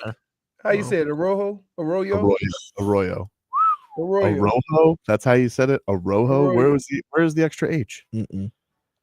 Hey, they don't pronounce J's in that language. Give me a break. So I did it wrong. Mason Taylor. When you said that language, it's his name. Don't understand. I think I'm offended. Terrence Ferguson from Oregon is 7th, and Arande Gasson the second is 8th. Cool. Top 10. Top 10. Pretty good. Moose. Let me see. He is the fastest of all of them. Wow, dude ran a 4.5. What, we did 40s already? I'm just looking at the times they have here. They haven't done 40s yet for the combine. Okay. These are probably like 40s that they've run at some point. Unofficial Leroy. Grow up, dude. Okay. Unofficial. Number 2 in the mixed bag. Number 2 in the mixed bag, and potentially the number 1 thing on sports fans' televisions yesterday past 10 p.m. was, of course, Luka versus the Mavs. Told you we should have hit the under, dude. 50? No way. I told you triple-double, though. Yeah, he did get triple-double. 19-point triple-double for Luka. Says him on court following the game immediately after the Lakers' victory. I don't know how to explain it. I think in first quarter, second quarter, I don't know what was happening. It was just different. I can't even explain how it felt. Luka, you are a prolific scorer. When you hit that three and look back at the bench, did you say to yourself, okay, I'm hot right now. Now it's time to go for like 40 or 50 points? Yeah, I was hyped. You know how it is. But I couldn't make nothing today. I'm just glad we got a win. Jay Kidd was out there throwing different defenses at you, putting 2 on the ball. In the first half especially, it seemed like every single time down the floor you were making the correct play. What was your strategy as you were kind of playing chess against your former coach? Yeah, just accept what the defense give you. No matter who it is, no matter who we play. You know, sometimes they're going to double, sometimes no. So just trying to read the game. Luka, VC, I've been in a situation like this before. Explain to us, how did you settle in? Like, what was it? Someone said something to you to settle in? You have a breathing technique? What process did you go through to actually settle in to play the game? And once you settle in, you were able just to pick the Mavericks apart? Just go through my routine, nothing special. I tried some different stuff. It ain't working. It didn't work this game, but, just trying to go through my routine and enjoy the game. I do agree with Al Mako. He still sounds sad. He sounded very sad for a guy. He who still just put up a sounds triple sad double about in it. the Like league. it is. I just think it. I mean, hey, Yeah. let's keep it 100. Hmm? The team you just played cost you $100 million. Yeah. That would. You're lucky you didn't chuck up 70 shots. I don't know. Seems like a guy who's not that happy in LA. And everybody's saying he's gotten so skinny in a couple days. You want to know why? Bunch of fat shamers in LA. That's what I'm saying. Karen has got it right. If I lost $100 million, I'd be sad too. I don't know. To treat it, and here's the thing. To treat it like no big deal is even more insulting than if you would say it's a big game. Right?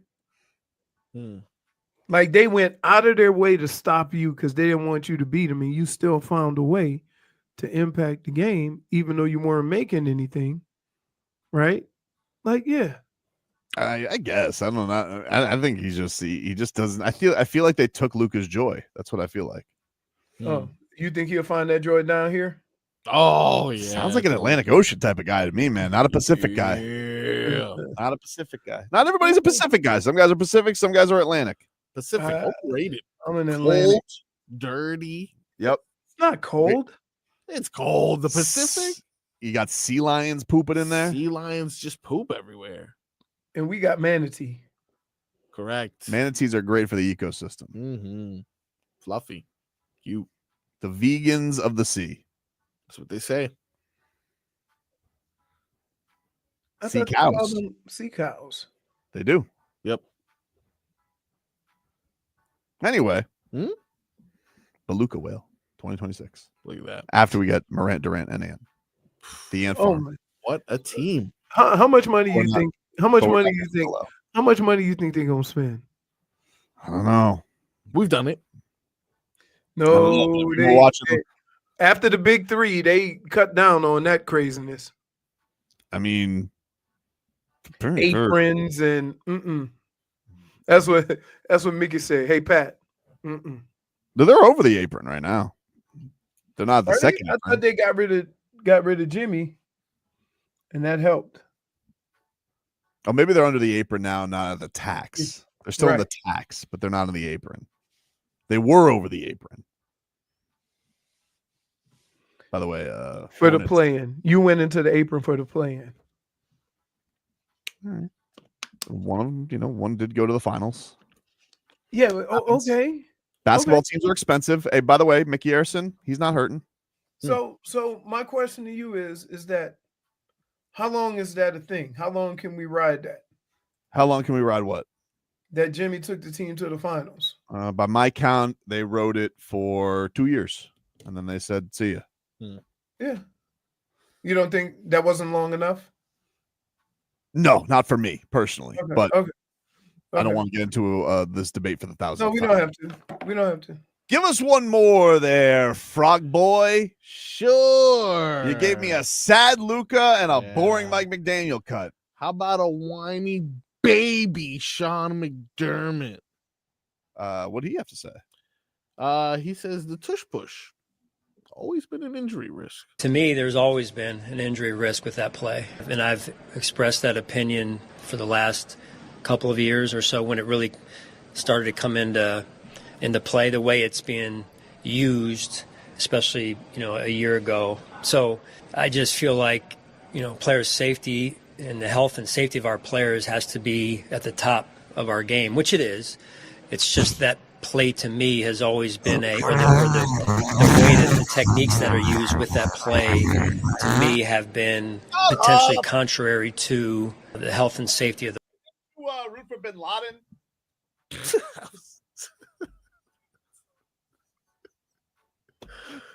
Oh, good. Again, it sounds like he's whining. It doesn't sound like he's presented it as a issue, especially since he has a moose as a quarterback. I mean, imagine that. You're trying to get your team rallied together. You're like, hey, Bin Laden really gets his team together. What kind of a coach is that? You can't beat that stupid team. They have the Dolphins in hell. As Osama bin Laden once said. What? What? What a ridiculous thing for a coach to say to a room of people in public. Pretty much.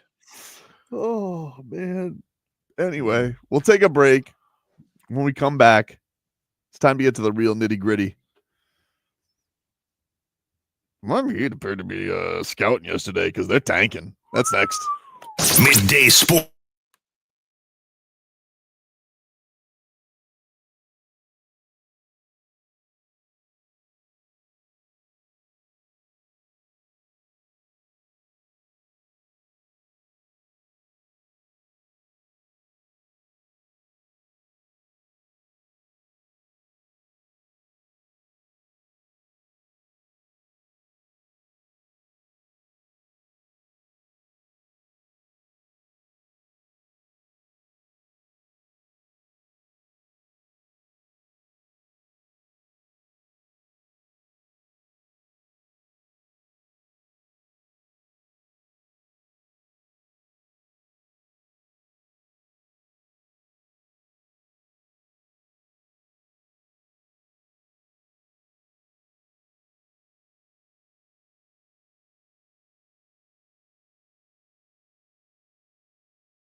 Welcome back, everybody.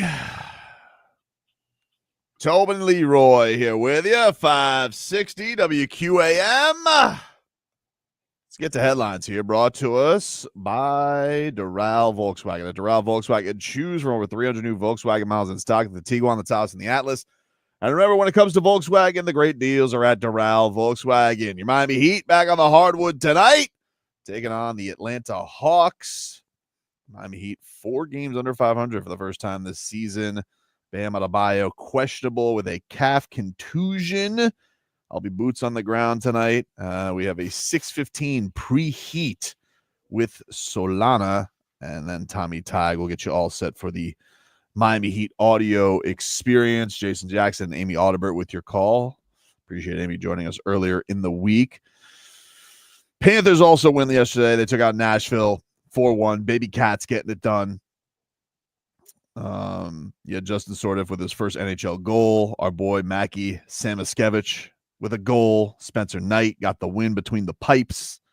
Cats will be back in action on Thursday for a cup rematch against the Edmonton Oilers. But the one thing in town we have yet to speak on is the Duke Blue Devils last night. Yeah, we knew what was up. Out. Close game. Miami Hurricanes, they got beat 97-60. All right. The Canes had 20 turnovers in that affair. 97-60? 97-60. I'm sorry. They covered. Did they? They did not cover. It was a 37 It point. was No, I mean the Duke did. I told you 20. I told you 22 wasn't enough. The Duke covered, but interesting guests in attendance yesterday, Leroy. All right. For Duke, Miami. In the crowd yesterday, pictures are surfacing. Reports from boots on the ground say that Miami Heat head coach Erik Spoelstra was in attendance for yesterday's game, Leroy. I'm sure that he was there to go take a look at a 6-22 Miami Hurricanes team, don't you? You know he was there to see. And then also behind the bench, very noticeable, right behind the Duke Blue Devils bench, Micky and Nick Arison, Leroy. Very noticeable. And we had to let some people wonder, do they have this in mind, Leroy Horde? Do they have a little ping pong on the mind right now?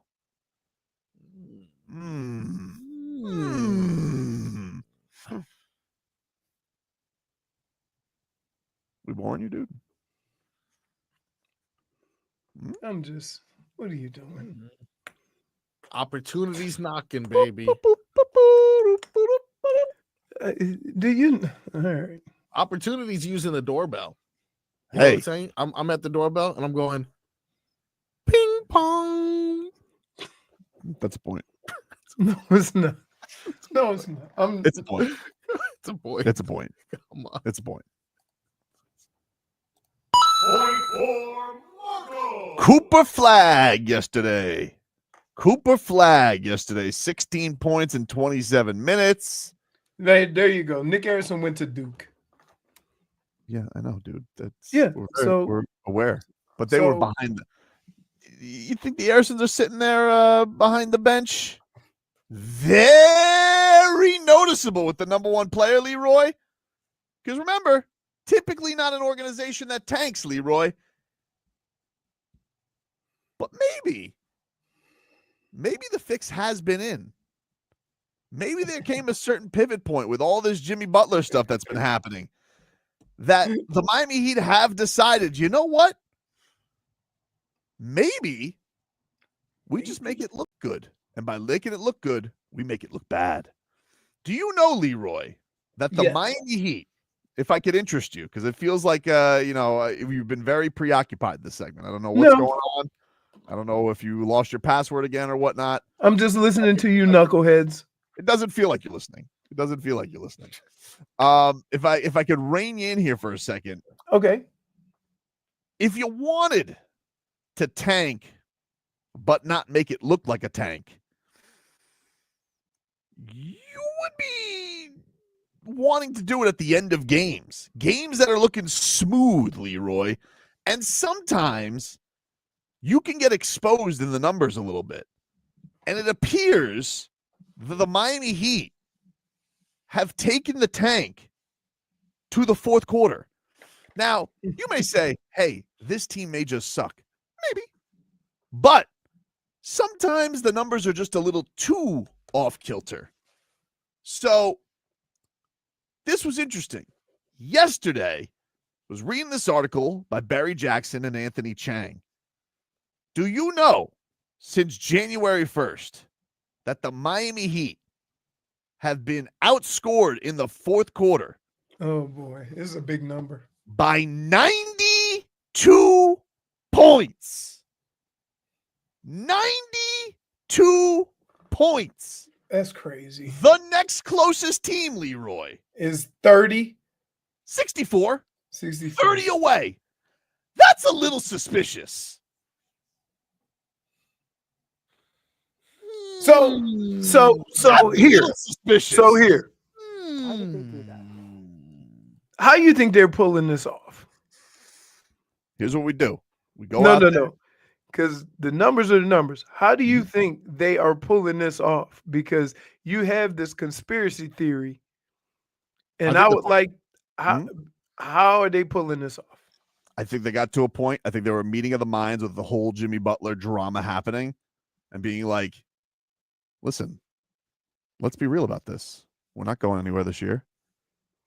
And Erik Spoelstra's like, you think I can't tank games? You think I can't screw the pooch on this stuff? I'll just put Terry Rozier out there at the start of the fourth quarter every single time.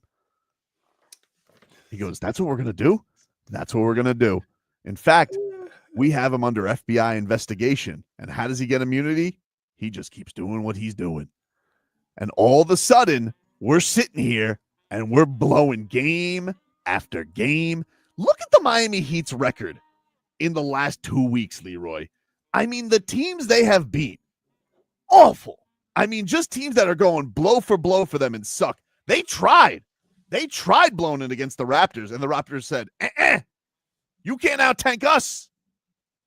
So there are some tough matchups they have to go with. Do you understand? Yeah. That playing this game does not guarantee you the number one pick. Certainly doesn't guarantee it, but it makes the chances greater. And again, this is the worst sport to tank in. Yes, this in baseball for sure. Well, baseball, like, I don't even know how their draft works. They also have a draft lottery, but then you don't get to see those players for 3 years. So in a way, right. So, and then if you're the Marlins, by the time the guy's ready, you probably already traded him. I think the Marlins had the best.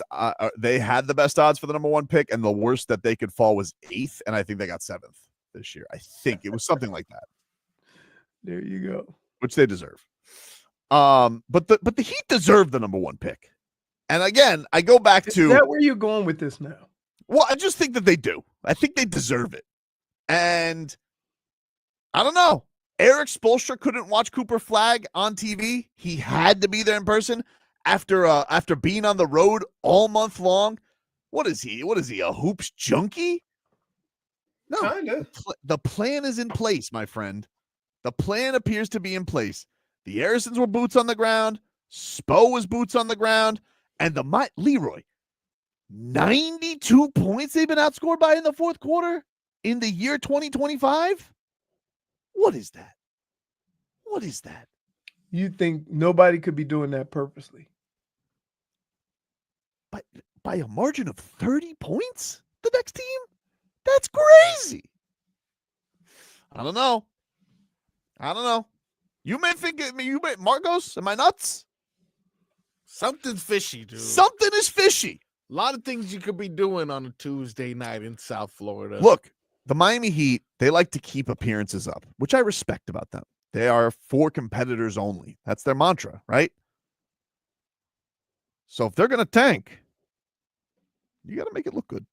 And by making it look good, you got to make these collapses look bad. If they're tanking, are they basically saying we don't have enough? Exactly. Well, they don't have enough. But you notice Spo hasn't been saying that. You notice Spo has not been using that line this year. No. He has not been using the we have enough line.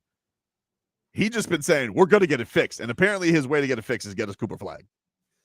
Why do you do this? This is so ridiculous. What do you mean? Let me ask you something. Can I ask you something genuinely? Okay, maybe conspiracy is strong. No, maybe conspiracy, just hear me out. I don't ask much of you, but just hear me out of this. Okay, maybe them throwing games in the fourth quarter is a bit much. But, and however, do you, Leroy Horde, think that Micky and Nick Arison have thought to themselves, massive Duke fans, Duke has this intangible unicorn, everybody wants to tank for him. You don't think they've had the conversation? Just over some lobster and caviar, whatever the rich eat. I would guess that everybody in the league is saying, what if we could get him? I'm sure everybody has, but I'm talking like their organization being at where they're at. You know, they have been just, been right here, and they need a new face. They need a new direction. They need a pivot point now, Leroy, in this post-Jimmy Butler era. They just need players. That's it. Yeah, but particularly this player. Okay. All number one picks don't work out, right? Can we arrest him for being the fun police? Like, can we just can we No, press for sure. charges on him? It's so ridiculous because I don't think people. Now you're gonna say Cooper Flagg's not gonna work out. That's your move. No, I'm not saying that. That's your move. I'm not saying that. You I'm didn't just even answer saying my question. that tanking for the number one player doesn't necessarily mean success. Cool. Thanks, dude. Great. Understood. But, wait. What I'm saying? How is that more ridiculous than you? That's not. That's wait. not Wait. How is what I'm saying any less ridiculous of you saying we have a better chance at ping pong balls? Dude, here's where you are. I want to call you the groundskeeper because you just got here moving the goalposts. I'm not. Because you are. All I asked was you to be a grown-up and answer the question, do you think the Arisons have thought to themselves, why don't we screw the pooch, get Cooper Flagg? Or try to? Sure. So do you agree with that? Yeah. Okay. Yeah. And now you're pointing, Cooper Flagg might not work out. Hey, did Wembanyama No. Here's what I'm saying. That's not what I'm saying. I'm saying, teams have tried to tank for the number one pick, got the number one pick, and it didn't work out. Like number one picks don't always work out. But this is a guy they say is going to work out, dude. That's what they said about Embiid. Embiid wasn't a number one pick. He wasn't? No. What about with New Orleans? Zion. But Zion's talented. He just loves to eat. And apparently is very horny. Very horny for sure. And I'd still take a spin around the old Zion block if we want to. Hey, he's as slim as he's ever been. He's slim as he's ever been, Leroy. 264. The Texans, Mario Williams. That he was good. Kinda. He was good. Yeah. Think is he still playing? No, that's Mario Williams. I don't think so. I think his last year was with the Dolphins, wasn't it?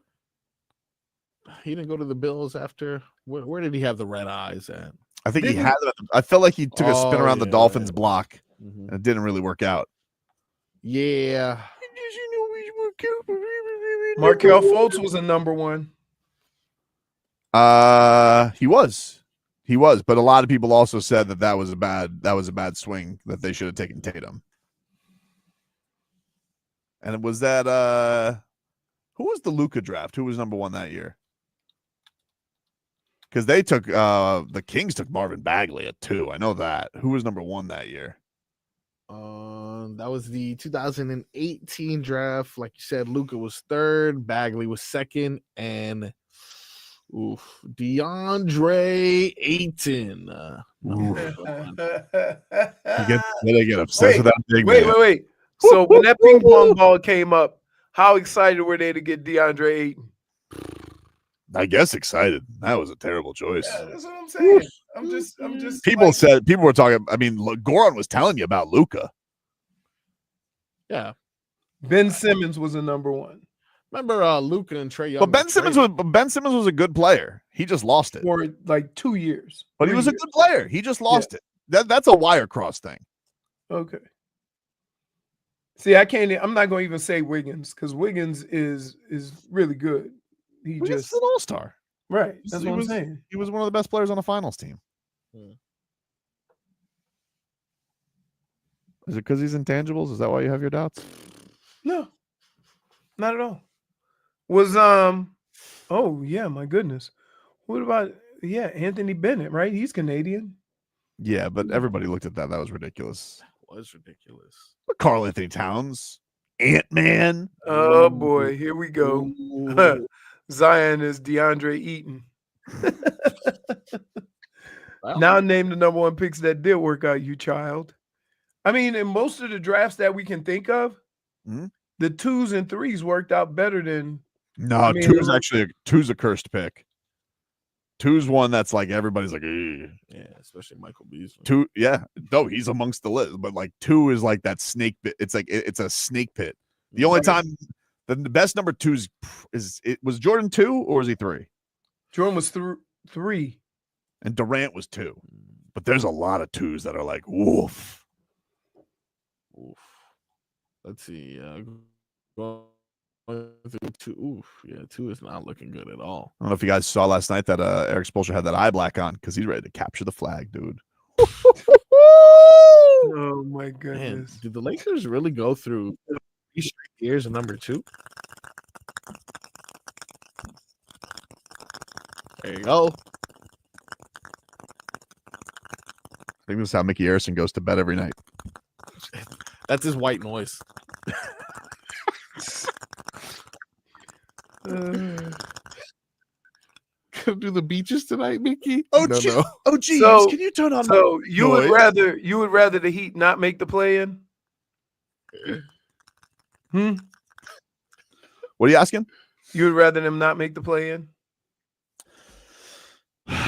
If it was an organizational decision, I would respect it. Yeah. All right. So it's Hakeem, Sam Bowie, and Michael Jordan. Hakeem was the real deal. Jeez.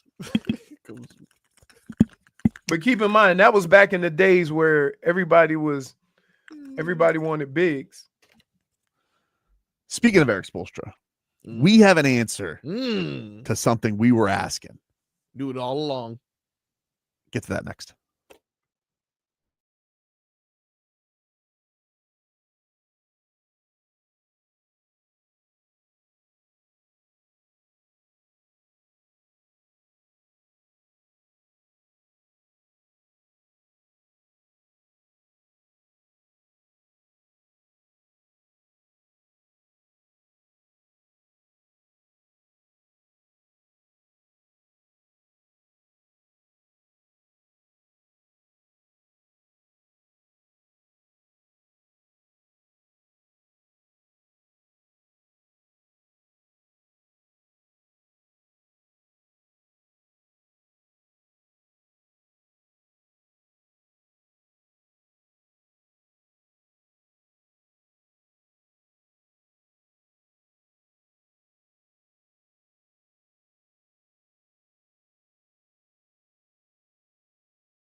Welcome back, everybody. Tobin and Leroy here with you, 560 WQAM.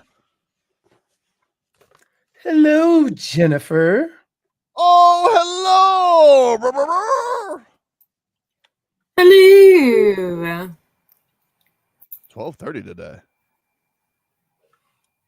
Pretty early. You guys got those chili peppers in? Chili peppers for Oh, what? we're always taking the over. Okay. That's easy money right there. Just funnier to watch that way. So we were talking about this a couple days ago, Leroy.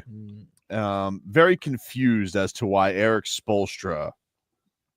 You had an entire break to eat Gushers. Nah, this is good. We're getting to the good stuff. It's like popcorn with a movie. Unbelievable. Erik Spoelstra won't challenge. It's incredible. He won't challenge. He does not. He gets mad as hell, but he won't challenge. He won't challenge. And so there's actually an article out here breaking it down from Stephen No from the Sporting News, and he spoke to Erik Spoelstra about the challenges. Now, we were joking a couple days ago, and we're like, he must just think it's soft. Like, there's no explanation for some of the reason he never challenges. And even when it's blatantly obvious, like you had the Milwaukee Bucks out there flopping like fish. Definitely could have gotten some calls overturned at some point. Meanwhile, Doc Rivers is out here. He's challenging. Everybody's challenging a little bit. Spo, he never does it. Never. It seems like he's almost against it. Well, Stephen from the Sporting News, Stephen No, did a breakdown of this. And he has a chart of all the teams and all their challenges.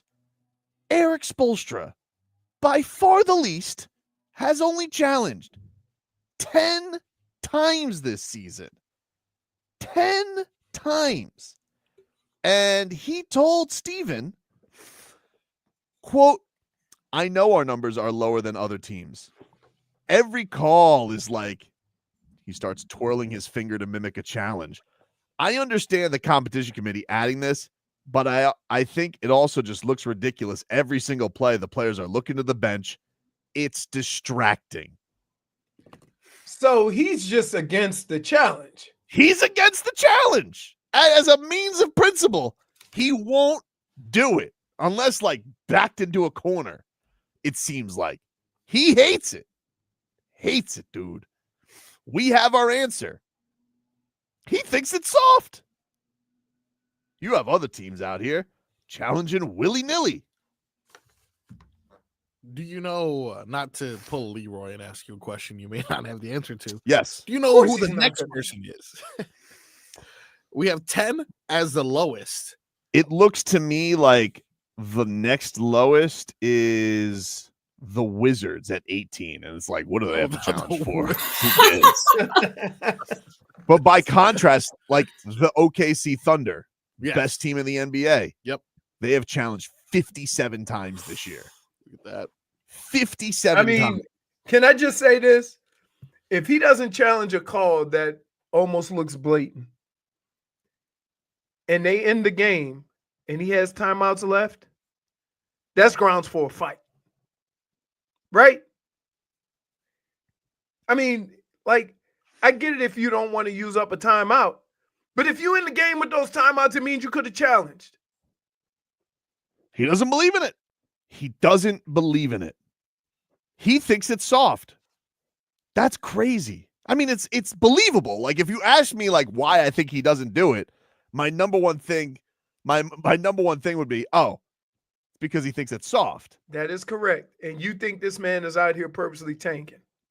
I don't know.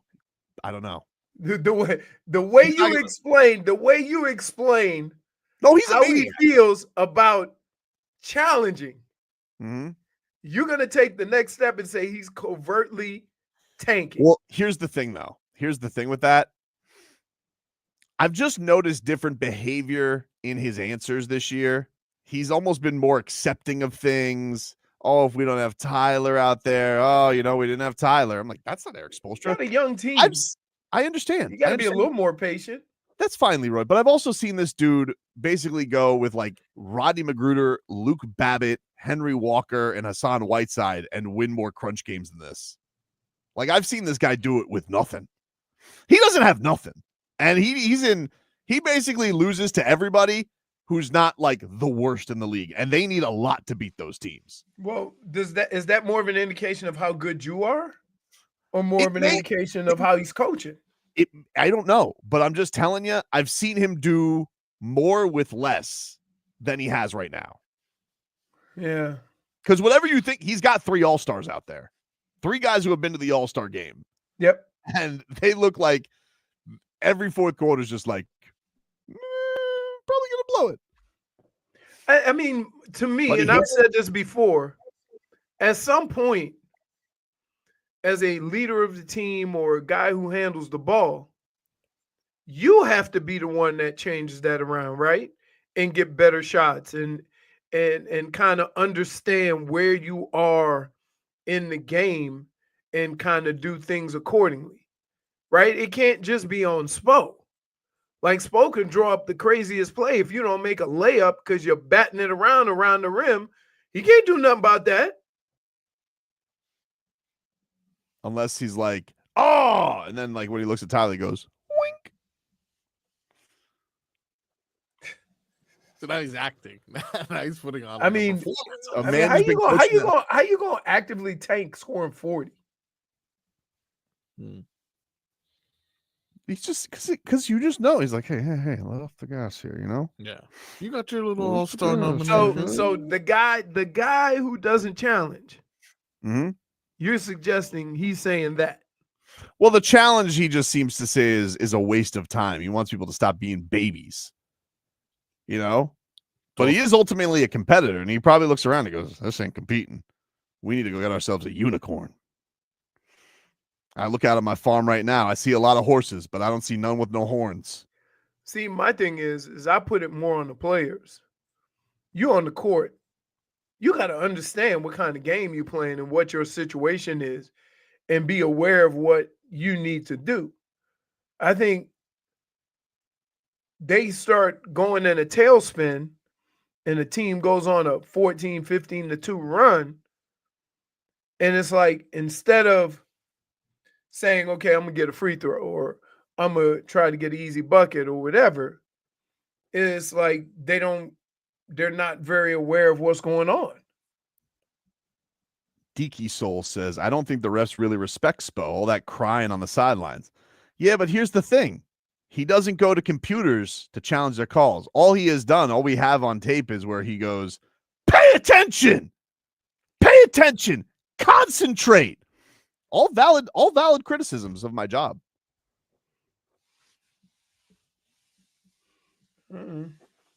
Take a break. Rats Off a Ship is next.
Rats off a ship. Welcome back, everybody. Tobin and Leroy here with you, 560 WQAM. Take you guys up until 2 here on the program. Want to let you know once again that we got a cool event coming on up. WQM invites you to experience every upset, every buzzer beater, and every heart-stopping moment at Odyssey's Buckets and Bets going on March 20th through the 23rd. We'll be there doing the show live at the Seminole Hard Rock Hotel and Casino. It's presented by Hard Rock Bet as we're transforming it into the ultimate college basketball tip-off weekend. Immerse yourself with massive LED screens, beers with your crew, and real-time betting action. VIP tickets and packages are available at Ticketmaster.com. We're giving away tickets the rest of the week as well. So keep on listening for that. Get all the info at bucketsandbets.com. It's offered by the Seminole Tribe of Florida. You must be 21 or older and physically present in Florida to wager. Terms and conditions apply. Gambling problem? Call 1-888-ADMIT-IT. Seminole Hard Rock Hotel and Casino in Hollywood. What do you got for us today? I can't wait. I can't wait. Can't wait. It's an exciting event for sure. First, I have Mike McDaniel denying that Tyreek Hill was the reason why Wes Welker got canceled. He was asked about this. He was canceled. He was canceled as the wide receiver coach. Here was Mike McDaniel yesterday at the combine when asked about Wes Welker getting let go and if Tyreek Hill was the reason for that. Here's what the head coach had to say. The generic wide receivers coach, did that have anything to do with keeping that room, specifically Tyreek? You know, I could see why one could come to that conclusion. However, it wasn't at all.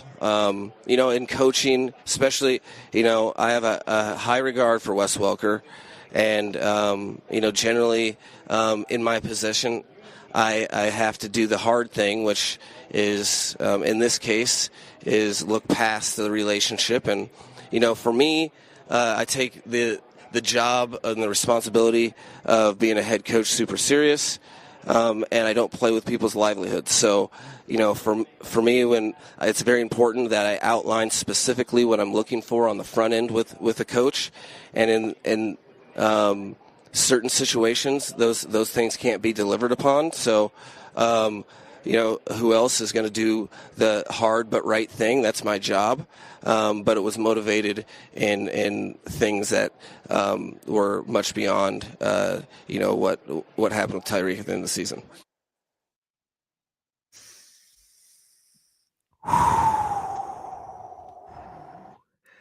Grab your snorkel, because I'm rats off a ship on that answer, dude.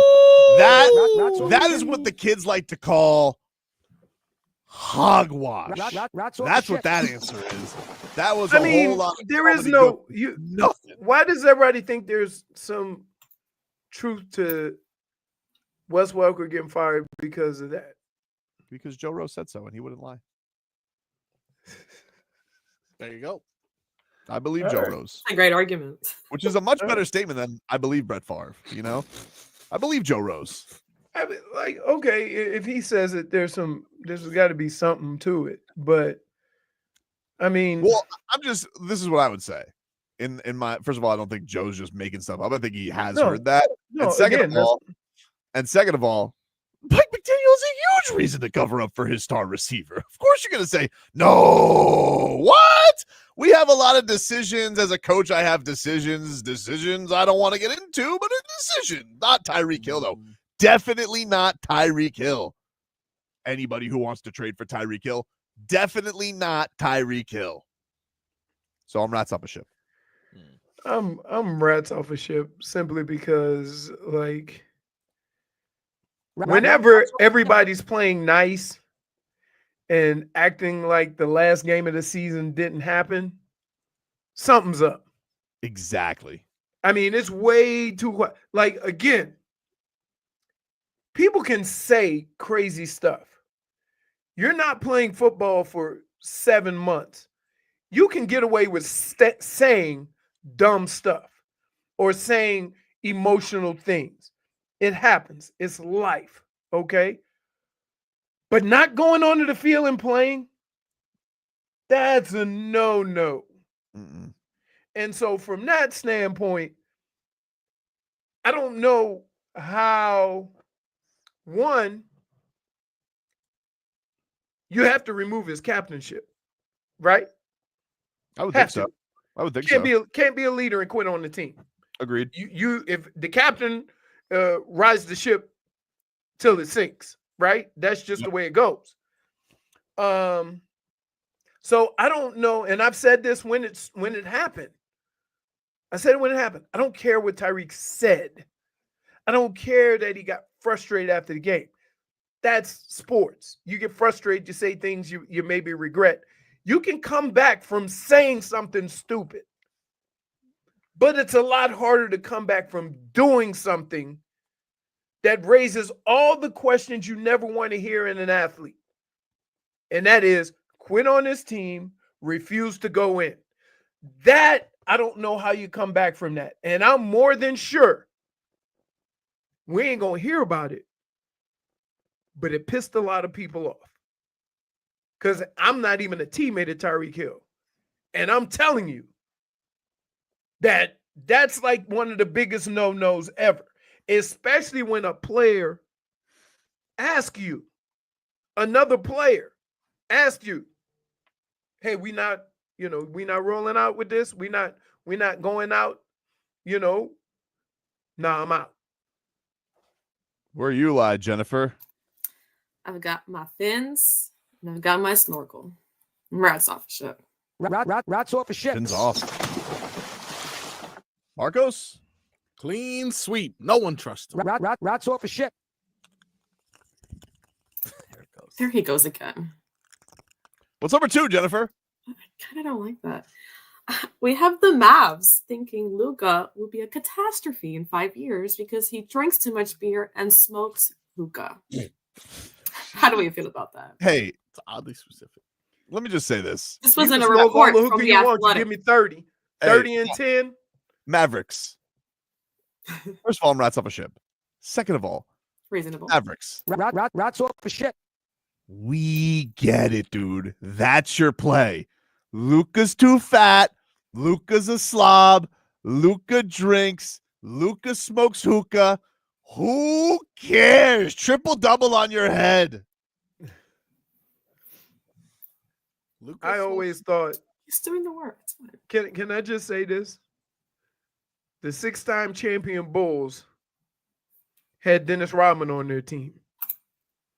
And I bet you he was a lot more of a loose cannon than Luka. And guess what they always said?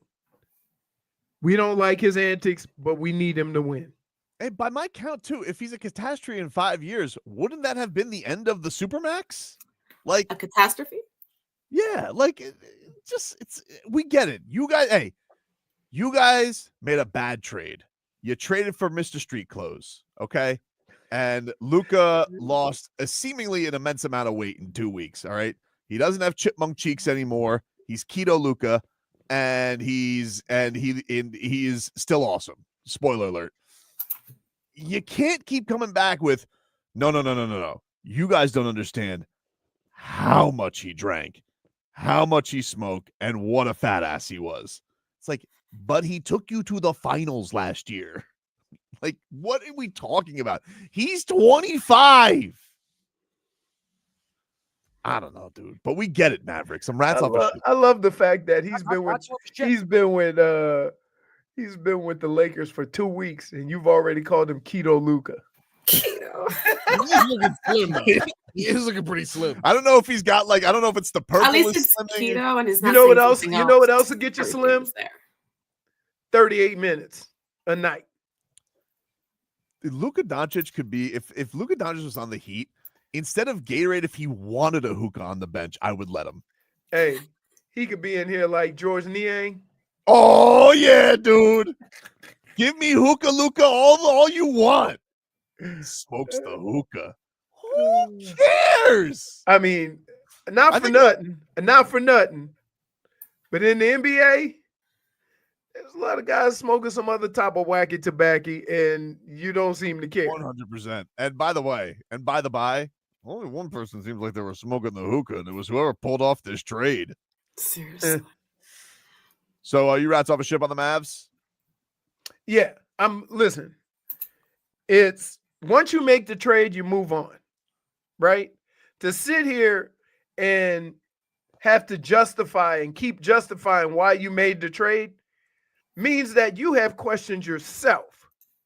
If you said I had to make the trade, then you make the trade and you move on, right? You move on from Luka.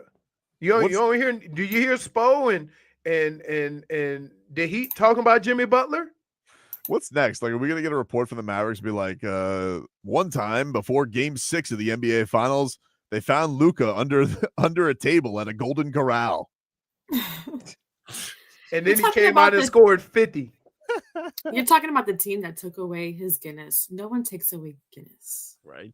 That was ridiculous. Give it back to him. I got to tell you, especially in the celebratory moment, right? That's like if somebody went into the baseball locker room after they won the World Series and started taking the bottles. Yeah, it's super lame.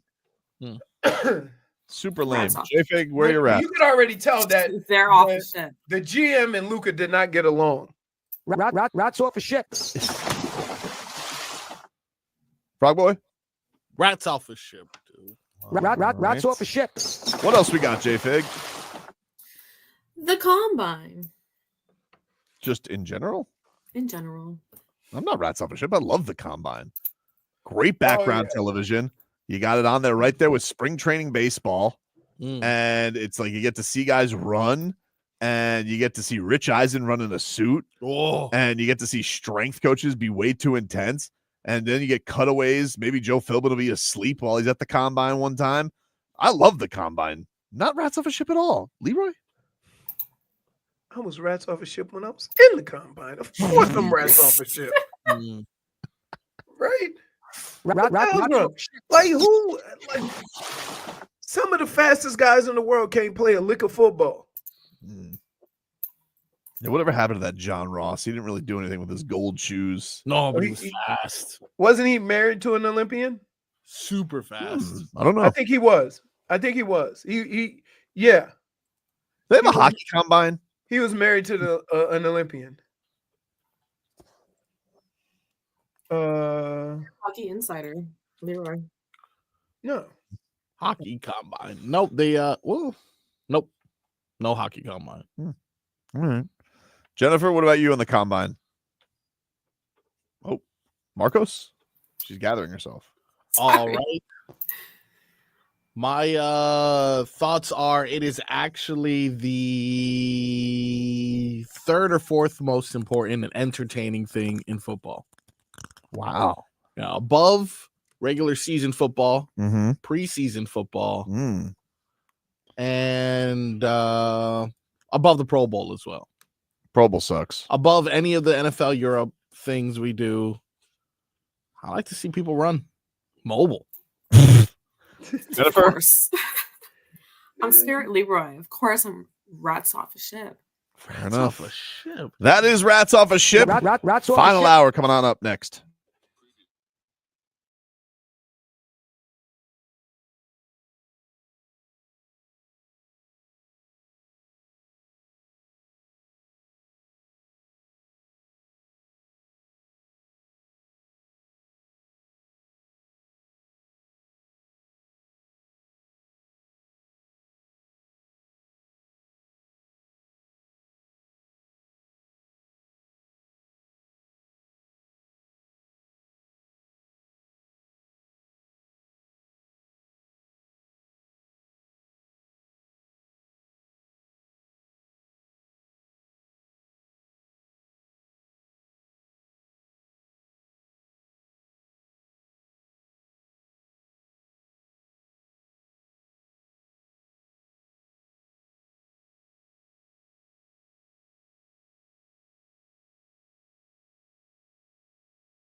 Rock your body, man. All right.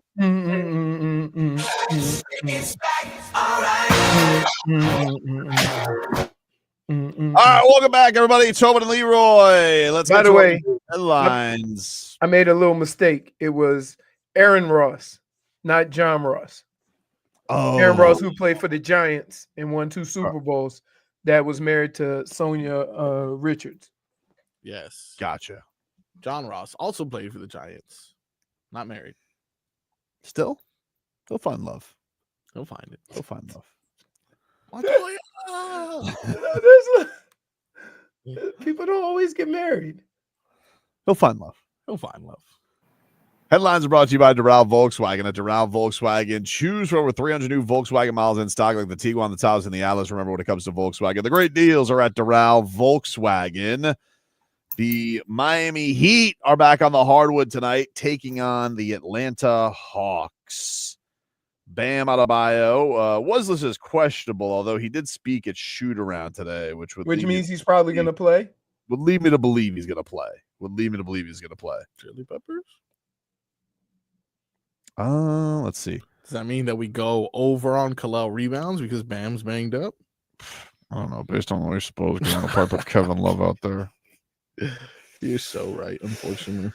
Here's what Anthony Chang tweeted out an hour ago. When asked this morning after shoot-around if he expects to play, Bam said, quote, "I don't know. I always hate hearing questions about my status of playing a game. We're figuring it out. We're going to see." All right. I'm going to go under. Fair. So you think he's not going to play? I don't. And if he usually they don't talk if they're not going to play. Usually they don't. But Bam is very generous with his time. I will give him that. I think it's going to be a valiant effort kind of thing, where it's like, he's out there, but he's not really out there. I'm going to tell you something right now. If I see Clint Capella, unless we're sneaky tanking, then I'll support. But I need the Heat to give me a sign. Give me a sign. I need Mickey Arison. I need to walk. Unless we're sneaky tanking, I'm going to tell you something right now. If Clint Capella's out there killing us on the boards again, and I don't see Kalel Ware out there, I'm going to get exposed such side eye in the press conference today. He's not going to hit him. He is going to get such side eye. But if we're sneaky tanking, all I need is a sign. I just need Spo or Mickey to look at me and go, wink. Pretty good. Wink. Just so I know. Okay. Let me in on the plans, guys. You tell me how to carry the water. Oh, I got some value in this parlay. What you got? 7 legs. What? But hear me out. Hear me out, dude. Hear me out. What? Got the under on Bam rebounds. I know we don't like playing unders. Okay. So I understand. And I also have the under on points because they got him at 19.5. But what if he doesn't play? You're gonna wait till tip off to bet this, yeah? Why do they give me my money back? I don't know what happens. I think they will. No, here's what happens. If you put it as a parlay, it's gonna. Here's what happens. If you have a 7-team parlay, and 2 of them don't play, then you get a 5-teamer. Right, and then so they just they just make it a 5-team parlay. Not as fun. Not as fun. I mean, people are just knocking down 5-team parlays. I mean, that's still pretty good. All right. So if it had to be a 5-team, what do you think of this 5-team and this logic behind it? You're going team or leg? Leg, just 5 leg. 5 leg. You can say 5 leg. I'm not saying 5. So same game parlay. Same game parlay, 5 legs.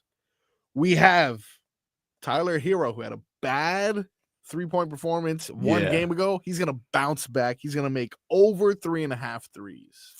Okay. He's also dealing with a shoulder thing, though. That is another thing that I'm a little worried about. So he's dealing with a shoulder thing, and I think he bumped into somebody and looked like it hurt worse. So I don't know how much I like. What's his over under? 3.5 threes, man. So he's got to make 4 threes. 4 threes. They have his points though at 26.5. Yeah, but he's been getting the free throw line. I'm just saying he has a bounce back game in him, right? Bounce back game. It was a bad game, bad shooting performance. Can't have that 2 times in a row.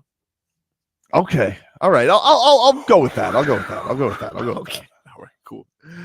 Kalel Ware over 9.5 rebounds. Yes, 100%. He got what, 15 rebounds, 3 quarters? Well, here, you know what I hate doing numbers with? What? I absolutely hate doing numbers where Spo could mess it up. He's got to get the over 9 though. Like I think he got like 9 in the first quarter. That whole game. It doesn't matter. I mean, and what if he's hurt? He has an ankle thing. I think his hand is fine. There's been nothing listed about that. He didn't go back in the game. Yeah, And we just watched the other team get a million. I think Spo just was stubborn. You know, Okay. I think Spo was stubborn about it. I think he was teaching him a lesson. He does that. Okay. Lesson getting your ass kicked. Unless you're sneaky tanking, Spo, just give me a sign. Just give me a sign. Just a little wink. Give me a safe word. Just like look at the camera one day and just go wink. You know? That's all we need. You give it to Ron Rothstein. You know, you'll walk into the press conference, you go, Ronnie. So maybe you go in and you go, hey, Tobes. Oh, I thought you meant reveal the information to Ronnie. I was like, he'll tell everyone. Well, you know, we're sneaky taking this. Love that about the coach. He's just honest. Coach can't hold back. He's just honest. I miss Ron Rothstein. That's the one thing. The one thing I don't like about going to games, to be honest with you, I miss Ron Rothstein because I don't get to see him on the road. I love Ron's rewind, and especially when he's taking the blowtorch to the team. Oh yeah, that's good. Ronnie boy. I also love that he's still doing the Ron's rewind button bit. Yeah. He still has the same Office Depot rewind. They haven't got him a cooler button. All the production, all the TV revenue numbers are going up. Everybody's making more off of local TV. And Ron Rothstein is still walking around with the same Office Depot button, Ron's rewind button from 2014. Pretty good. But ain't broke, don't fix it. Broke, don't fix it, dude. You think the producers went to him and be like, Ron, we got you a real fancy button this year. He goes, too fancy. I like Old Faithful here. That's right. You know, that's the old. The old don't like change. The old don't like change. The old don't like change. Ron, what if you think this year a rewind lever? Not with Big Red right here. More like Boom. never.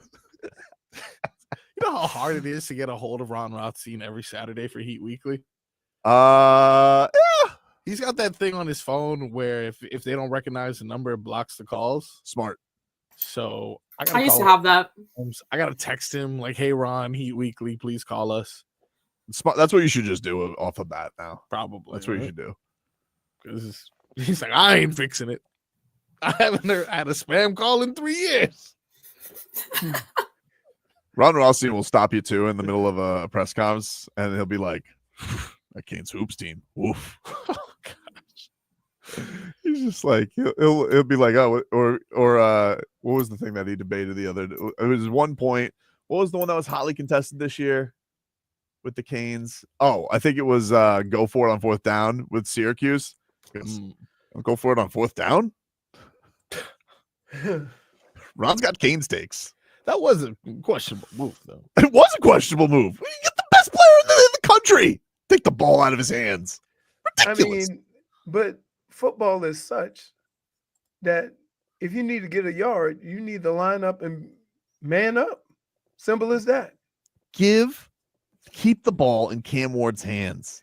No, especially after they blew him a lead. If you throw the football on 4th and 1, nothing says I'm soft like that. You know what's soft, Leroy? What's soft? Having a 21-0 lead and blowing it. That's soft. That's soft. Correct. That's soft. Correct. Okay, we're gonna kick here and then go get us a stop, guys. It's like, yeah, okay. Cameron's like, I'm gonna leave this field, and the next time I step on, it's gonna be for the Pop-Tart Bowl. I mean, like we always say that, but if it's 4th and 1 and you roll your quarterback out and there's an incomplete pass, you'd have a problem with that. You got to be able to run the football, especially a team and a coaching staff that talks about how tough they are at the line of scrimmage.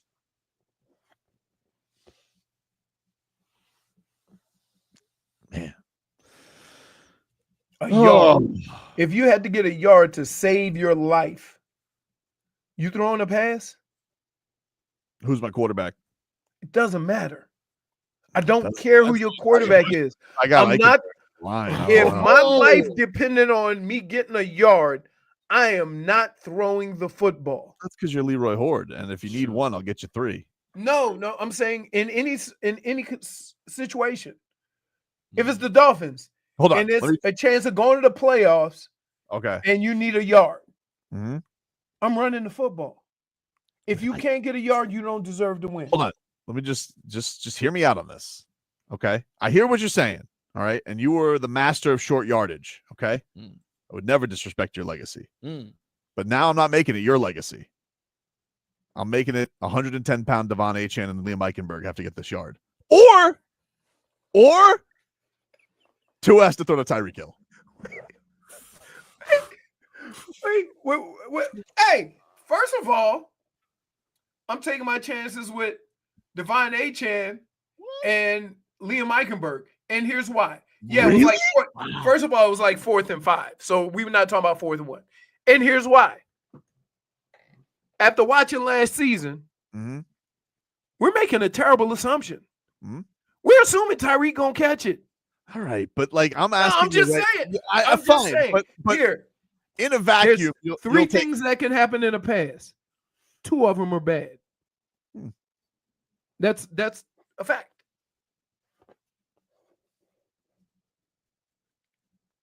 When you run the football on 3rd and 4th and 1, there's several good things that can happen, right? The line can block it up. The running back can make a play, or the running back can make a guy miss a tackle, right? But if you throw the ball and you drop it, that's it. Cap says, I'm hearing Eichenberg is going to get paid. By who? Hopefully not by the Dolphins. Yep.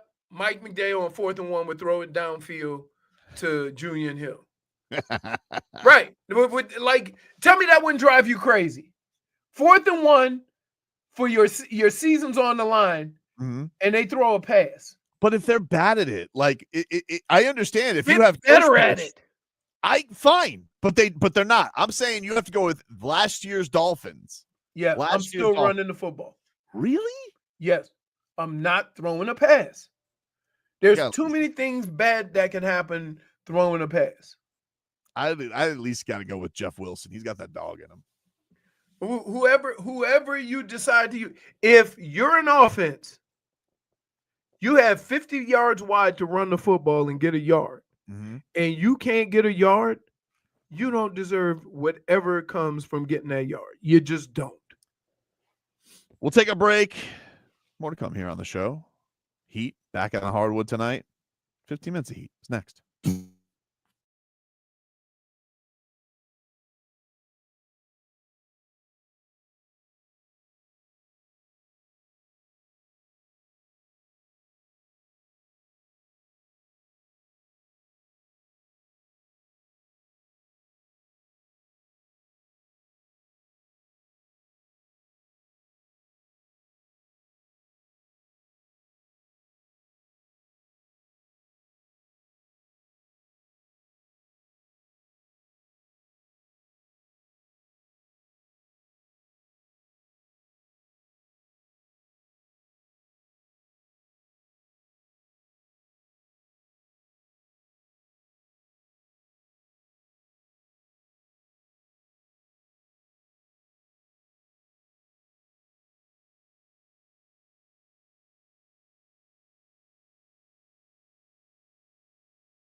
desacatado.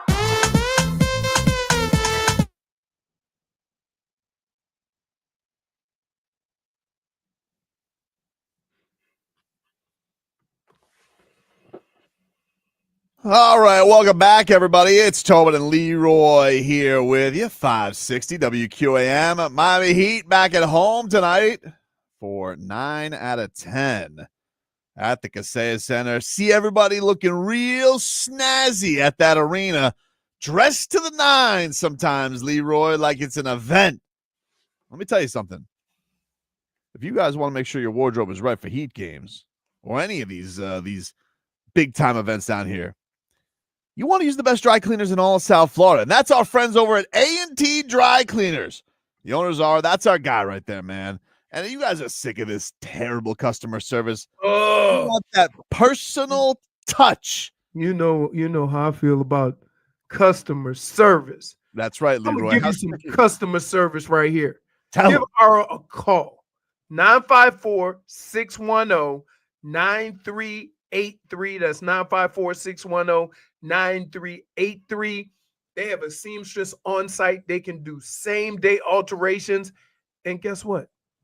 He has a little relationship with the seamstress. His mama. So they service all of South Florida, Dade, Broward, and Southern Palm Beaches. And they can do same day alterations. But some of you guys that have the complicated stuff, you need some alterations. You need to get ready for a wedding, or your kids are growing up, they need to let some pants out, any of that. Give them a call, 954-610-9383. He'll quote you. And here's the kicker. You make sure you do this. Mention Tobin and Leroy, 25% off your order. How about that? Don't tell us we never did nothing for you. Well, I guess technically Ara's doing it for you. But because he likes us, ergo, we like you. And so we're getting you 25% You not off. use Ergo. No, I'm going to use Ergo. Is that a problem? I feel like I'm an Ergo guy.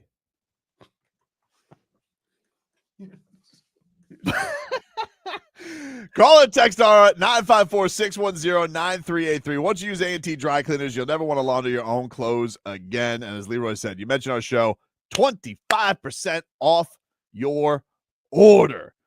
All right, let's get to a little 15 minutes of Heat here as the Miami Heat are back on the hardwood tonight against the Atlanta Hawks.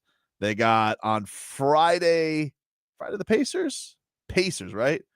Then Yes. Sunday, they got the Knicks. Monday, they got the Wizards. What do you think, Leroy? In that 4 games, how the Heat going? 1-3? 2-2? What? 3-1? 3-1. 3-1. They beat A little Atlanta. bounce back. They beat the Wizards. And there's something about New York always get them going a little bit. Oh, it's like a bunch of like a bunch of roaches infesting that arena. Ugh, with pit stained John Starks and Sprewell jerseys. Ugh. Oh my goodness. Will you stop? What? I don't like them. I know, but do you think they're wearing Sprewell or are they moved on? Do you know like how bad this is for me and being stuck? I feel almost like I'm in petty jail. So many things I want to lash out at right now, but my team sucks and I can't. Because realistically, you shouldn't be petty over certain things. Yeah, maybe, but I can't help how I am. Okay. I got you. 15 minutes of Heat, by the way, brought to you by Hollywood Kia. At Hollywood Kia, the #1 Kia dealer in all of Florida. Get that star treatment. We want to see you in a Hollywood Kia. Visit them online at hollywoodkia.com. Bam Adebayo remains a question mark for tonight. And we learned that Nico is going to be out for at least 4 weeks after he got a fracture in his right hand. So he's in a splint. It's going to be 4 weeks. It's a break. It's annoying too. You're like stuck like this with your fingers together. What am I supposed to do? I know one thing. No Uber Eats. Okay. Okay. I'm coming in. We're going to nurse you back to health for a big playoff run. None of this tank nonsense. Anyone who wants to tank like guts, we don't need Cooper Flagg. We are better than Cooper Flagg. Max contract. Well, no, he's pretty good. I mean, he could help us a lot. No. He's taking your cap space, baby boy. None of this nonsense. No. I mean, we really could use the production. We're having trouble closing out games. Mom, please. Are you having trouble closing out games, or is Spo having trouble closing out games on purpose? What's wrong with you? What's wrong with you? He's so wise. Oh man, we miss Nico already, right? I love him. And why do we miss him? Because he's tall. He's tall. He's got just a spirit about him, You would think that Kalau would play more, right? Mm-mm. Spo playing those big man games. He's going to go with Kyle Anderson and Kevin Love today, and I'm going to lose my bleep. Oh, my goodness. That would be brutal. Fourth Slow quarter. Mo and old Mo. It's like, we have one of the most athletic teams they're not good, but they're athletic in the league, in the Atlanta Hawks, and we're gonna slow mo and love them to death. Slow mo and can't go no mo. Pretty much. Kevin Love out on the court. Is he Instagramming as he shoots? Gosh, put the phone down. It's like, why isn't it posting? I think he's kissing that. Kevin Love out 4-6 with sore thumbs. I mean, he has been active. Man. Yep. Day South, Mama Jović being a coward at media day caused all of this. Not to mention his questions towards Jimmy and Riles. What I think is honesty is best policy, and not to keep things none said. If Yimi was a little sensitive and Pat had to call him out, it had to be out there. All of it would have been fine if he extended him. Hey, so to your point about that, who you think is going to have more of an impact on Luka? LeBron or JJ Redick? LeBron? What Right. JJ Redick? But that's What's JJ Redick ever done? But that's my point, that if you had surrounded Luka with a couple of veterans that would kind of get him in the right frame of mind, you wouldn't have that problem. Dude, he seemed in a fine, but don't buy into this nonsense. He seemed in a fine. Let me tell you something. He was in a fine place of mind. He was smoking hookah. Kevin Durant's high as a kite half the time. Drops 35. He could score 50 with a burrito in the offhand. I mean, they sound like such desperate losers, the Mavericks. Oh, he was drinking too much. Are you kidding me? You got to do something for your fan base to try to justify what you did. I would just shut up, dude. At this point, I would shut up. Just shut up. Right. Stop leaking reports. Stop saying things.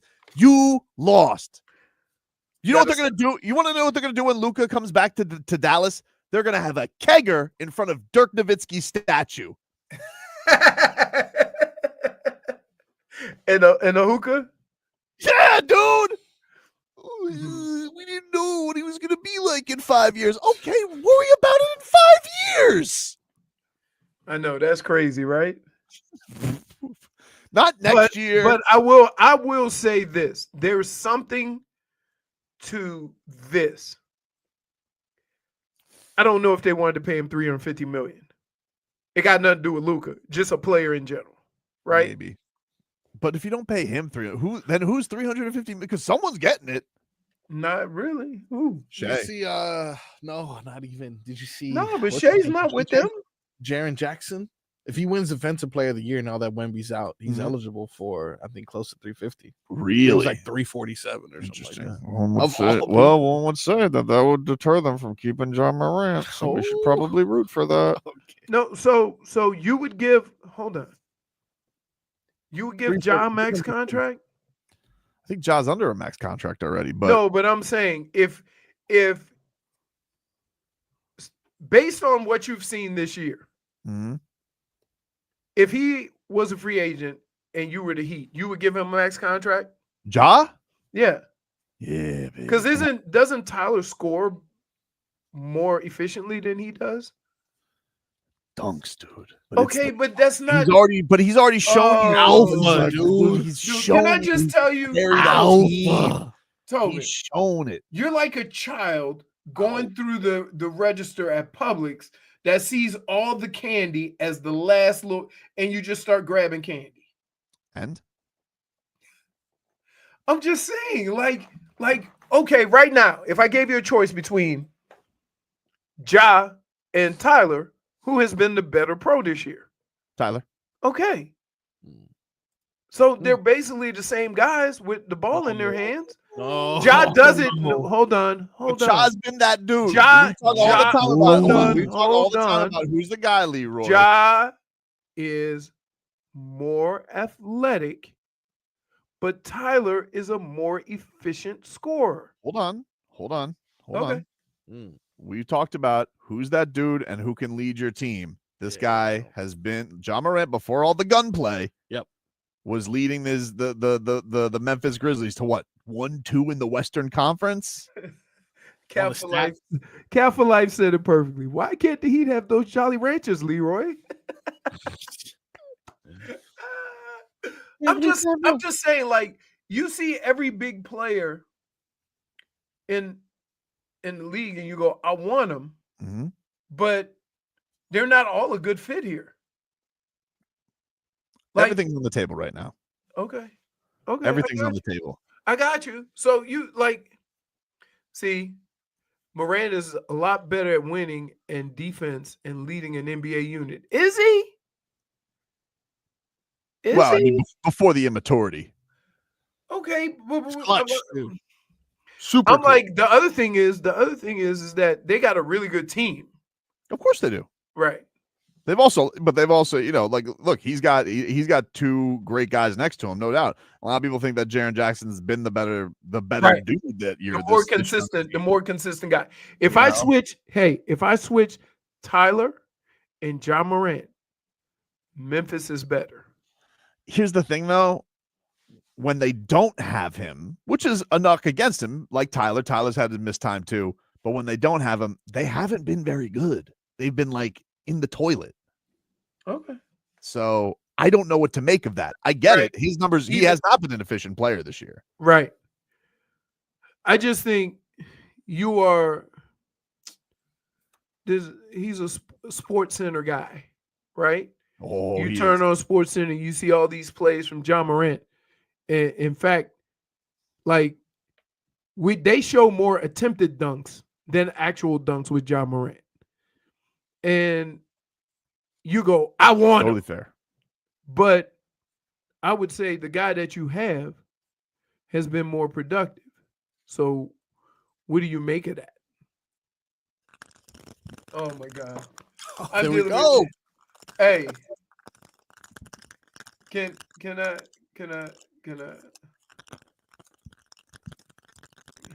Someone take those away from him. Can I just say, you're a child. You're a child. You can't. This is why we can't have grown folk conversations. I'm not saying Ja is not the real deal. I'm not saying that. I'm not. Well, I saying don't even Ja. know if I want him. We'll see. No, here we go. This is Tobin backtracking, right? We gotta take a break, though. Of course. Minus one. You're the More to worst. come on the You show. are the absolute worst.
Oh, Frog Boy. Yes, sir. Don't you have tickets to give away? I have Miami Heat tickets to give away. Give them away right now, dude. Yes, I will. To caller number 7 for Gogi, of course. Love them. And the warehouse. The warehouse. 7's been good to us, except for that one guy. Told me to shut up. Didn't care about my name. Then we actually had a very nice conversations. Yeah. Who? What? Lodo. Somebody on the on YouTube said, why haven't you choked Tobin out yet? Why? They've been, people been asking me that for about 5 years now. I don't understand why that would be an option. Like, what would anybody And want? here we are, still waiting. Hey, he knows that I'm not gonna choke him out, so he pushes the envelope. I'm not pushing the envelope, dude. I'm not pushing the envelope. Dude, doing a show with you when you get excited about players, it's like doing a Looney Tunes cartoon. The by the way, Cat Talk here quickly brought to us by our friends over at Hollywood Kia. At Hollywood Kia, the #1 Kia dealer in all of Florida. Get the star treatment we want to see in a Hollywood Kia. Visit them online at hollywoodkia.com. The Cats win yesterday, 4-1 over the Preds. Justin Sordiff scored his first NHL goal. His reward, his ass just got sent back to Charlotte. Really? Oh, okay. Oh, well, have that moment, Justin. You got doing your the first one. SPO to him. They just sent his ass back to the Checkers. Dude scored 30 and 10, and then he's in with the Sky Force the next night. They just sent his ass to the Ice Sky Force. Baseball does it too. The only sport that doesn't do it is football. But I don't understand, dude. I'm really not trying to bother you. I'm just saying, like, we got to have all things on the table right now. Dude, stop lying. I've seen you say say something and me get mad and you go like this in the background. Like, stop. I don't know what you're talking about, dude. That's not the case. Okay. At least admit it. Give me the satisfaction of admitting that, right. You ain't going to deny it? I'm not denying it. Okay. All right. I don't really like your camera. You're not pointing that admitting it. way. I take offense. That's all. To what? You always saying that I have chicanery. You almost ruined 3. Oh, no. Take that away from him. Step right up here, Coop. Where'd you even get that from? That makes me so uncomfortable. Dude. What do you mean? I'm calling promo immediately. What do you mean? Where did I get this? Where did you even We're get a radio station. And we got hijinks. And wait. And you don't think that you're going out of your way to be extra annoying today? Oh, hold Wait. on. Wait. You only got 3 balls in there. No, I found more. Hold on. Heat #1 pick. How about that? Look at that. Mock draft #1 is in the books. Simple. Meep, Wild Heat Coyote. We are back. You know what's going to happen, right? What's that? The Heat going to make the play-in and then make to the first round. Oh, actually, I thought you were going to say they're going to get the #2 pick. Oh, rough. Supposedly it's a good draft. I just don't know. I haven't done any deep dive yet. Of course you haven't, because you know why? You haven't been to Europe.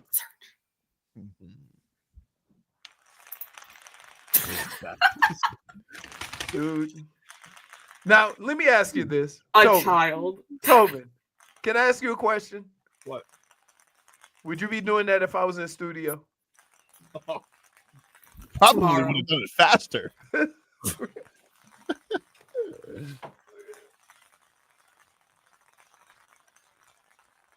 Round and round she goes there, folks. Let's find out who the Heat are going to draft. This is great.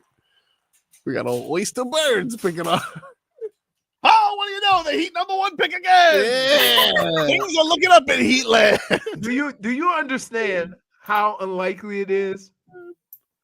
Because the worst record gets the most ping pong balls, all the way down to what is the 8th pick? What do you mean the 8th pick? How the lottery is? How many picks? I think it's 12. 12. 12. Okay. 14? I think it's 14. So what ends up happening is the higher up you are in the win-loss column, or the worse you are, the more ping pong balls you get. Yep. Right. So the Wizards are running away with that right now. Right. Doesn't really matter though. Like I've given you plenty of examples where it's sure. not worked out. Sure. Has there ever been a time where the 12th team got the first pick? I think when Derrick Rose got picked, I think they had like a 1.6% chance, which is less than the Heat have right now. Right. Yeah, I saw us. We're at like a 2.7 or something. Yeah. For now. Yeah. It's almost It's double. 14. The Hawks had a 3% chance and got it. Yeah. But the first three, how does it work? The first 3 picks have to be in the top 4? I think the lowest the worst team can fall is 4. Okay. Right. Doesn't matter though, dude. I mean, it's the Wizards. That's their hard luck. Lady Luck's gonna shine on us, you know? We're owed one for the old Damian Lillard sabotage that happened our way because of the NBA media. Yeah. Man, could you imagine how intangibles this team would be if Cooper Flagg was on it? White hot heat. Pretty good. We have Cooper Flagg, Jović, Duncan, Tyler. Man. Bam's holding it down though. Bam's holding it down. Yes. All right, everybody. That's our show for today. We'll talk to you rascals tomorrow. Hi, this is Kyle Lowry. You're listening to Toby and Leroy on the Flagg. Tobin. I don't give a Tobin. He's in the other room. You're going to see him in a few seconds. Tush who Tobin is. Sing it, sausage fingers. And those later rounds, 7, 8. Or a newer model. Yeah. But there's more miles on the odometer. Midday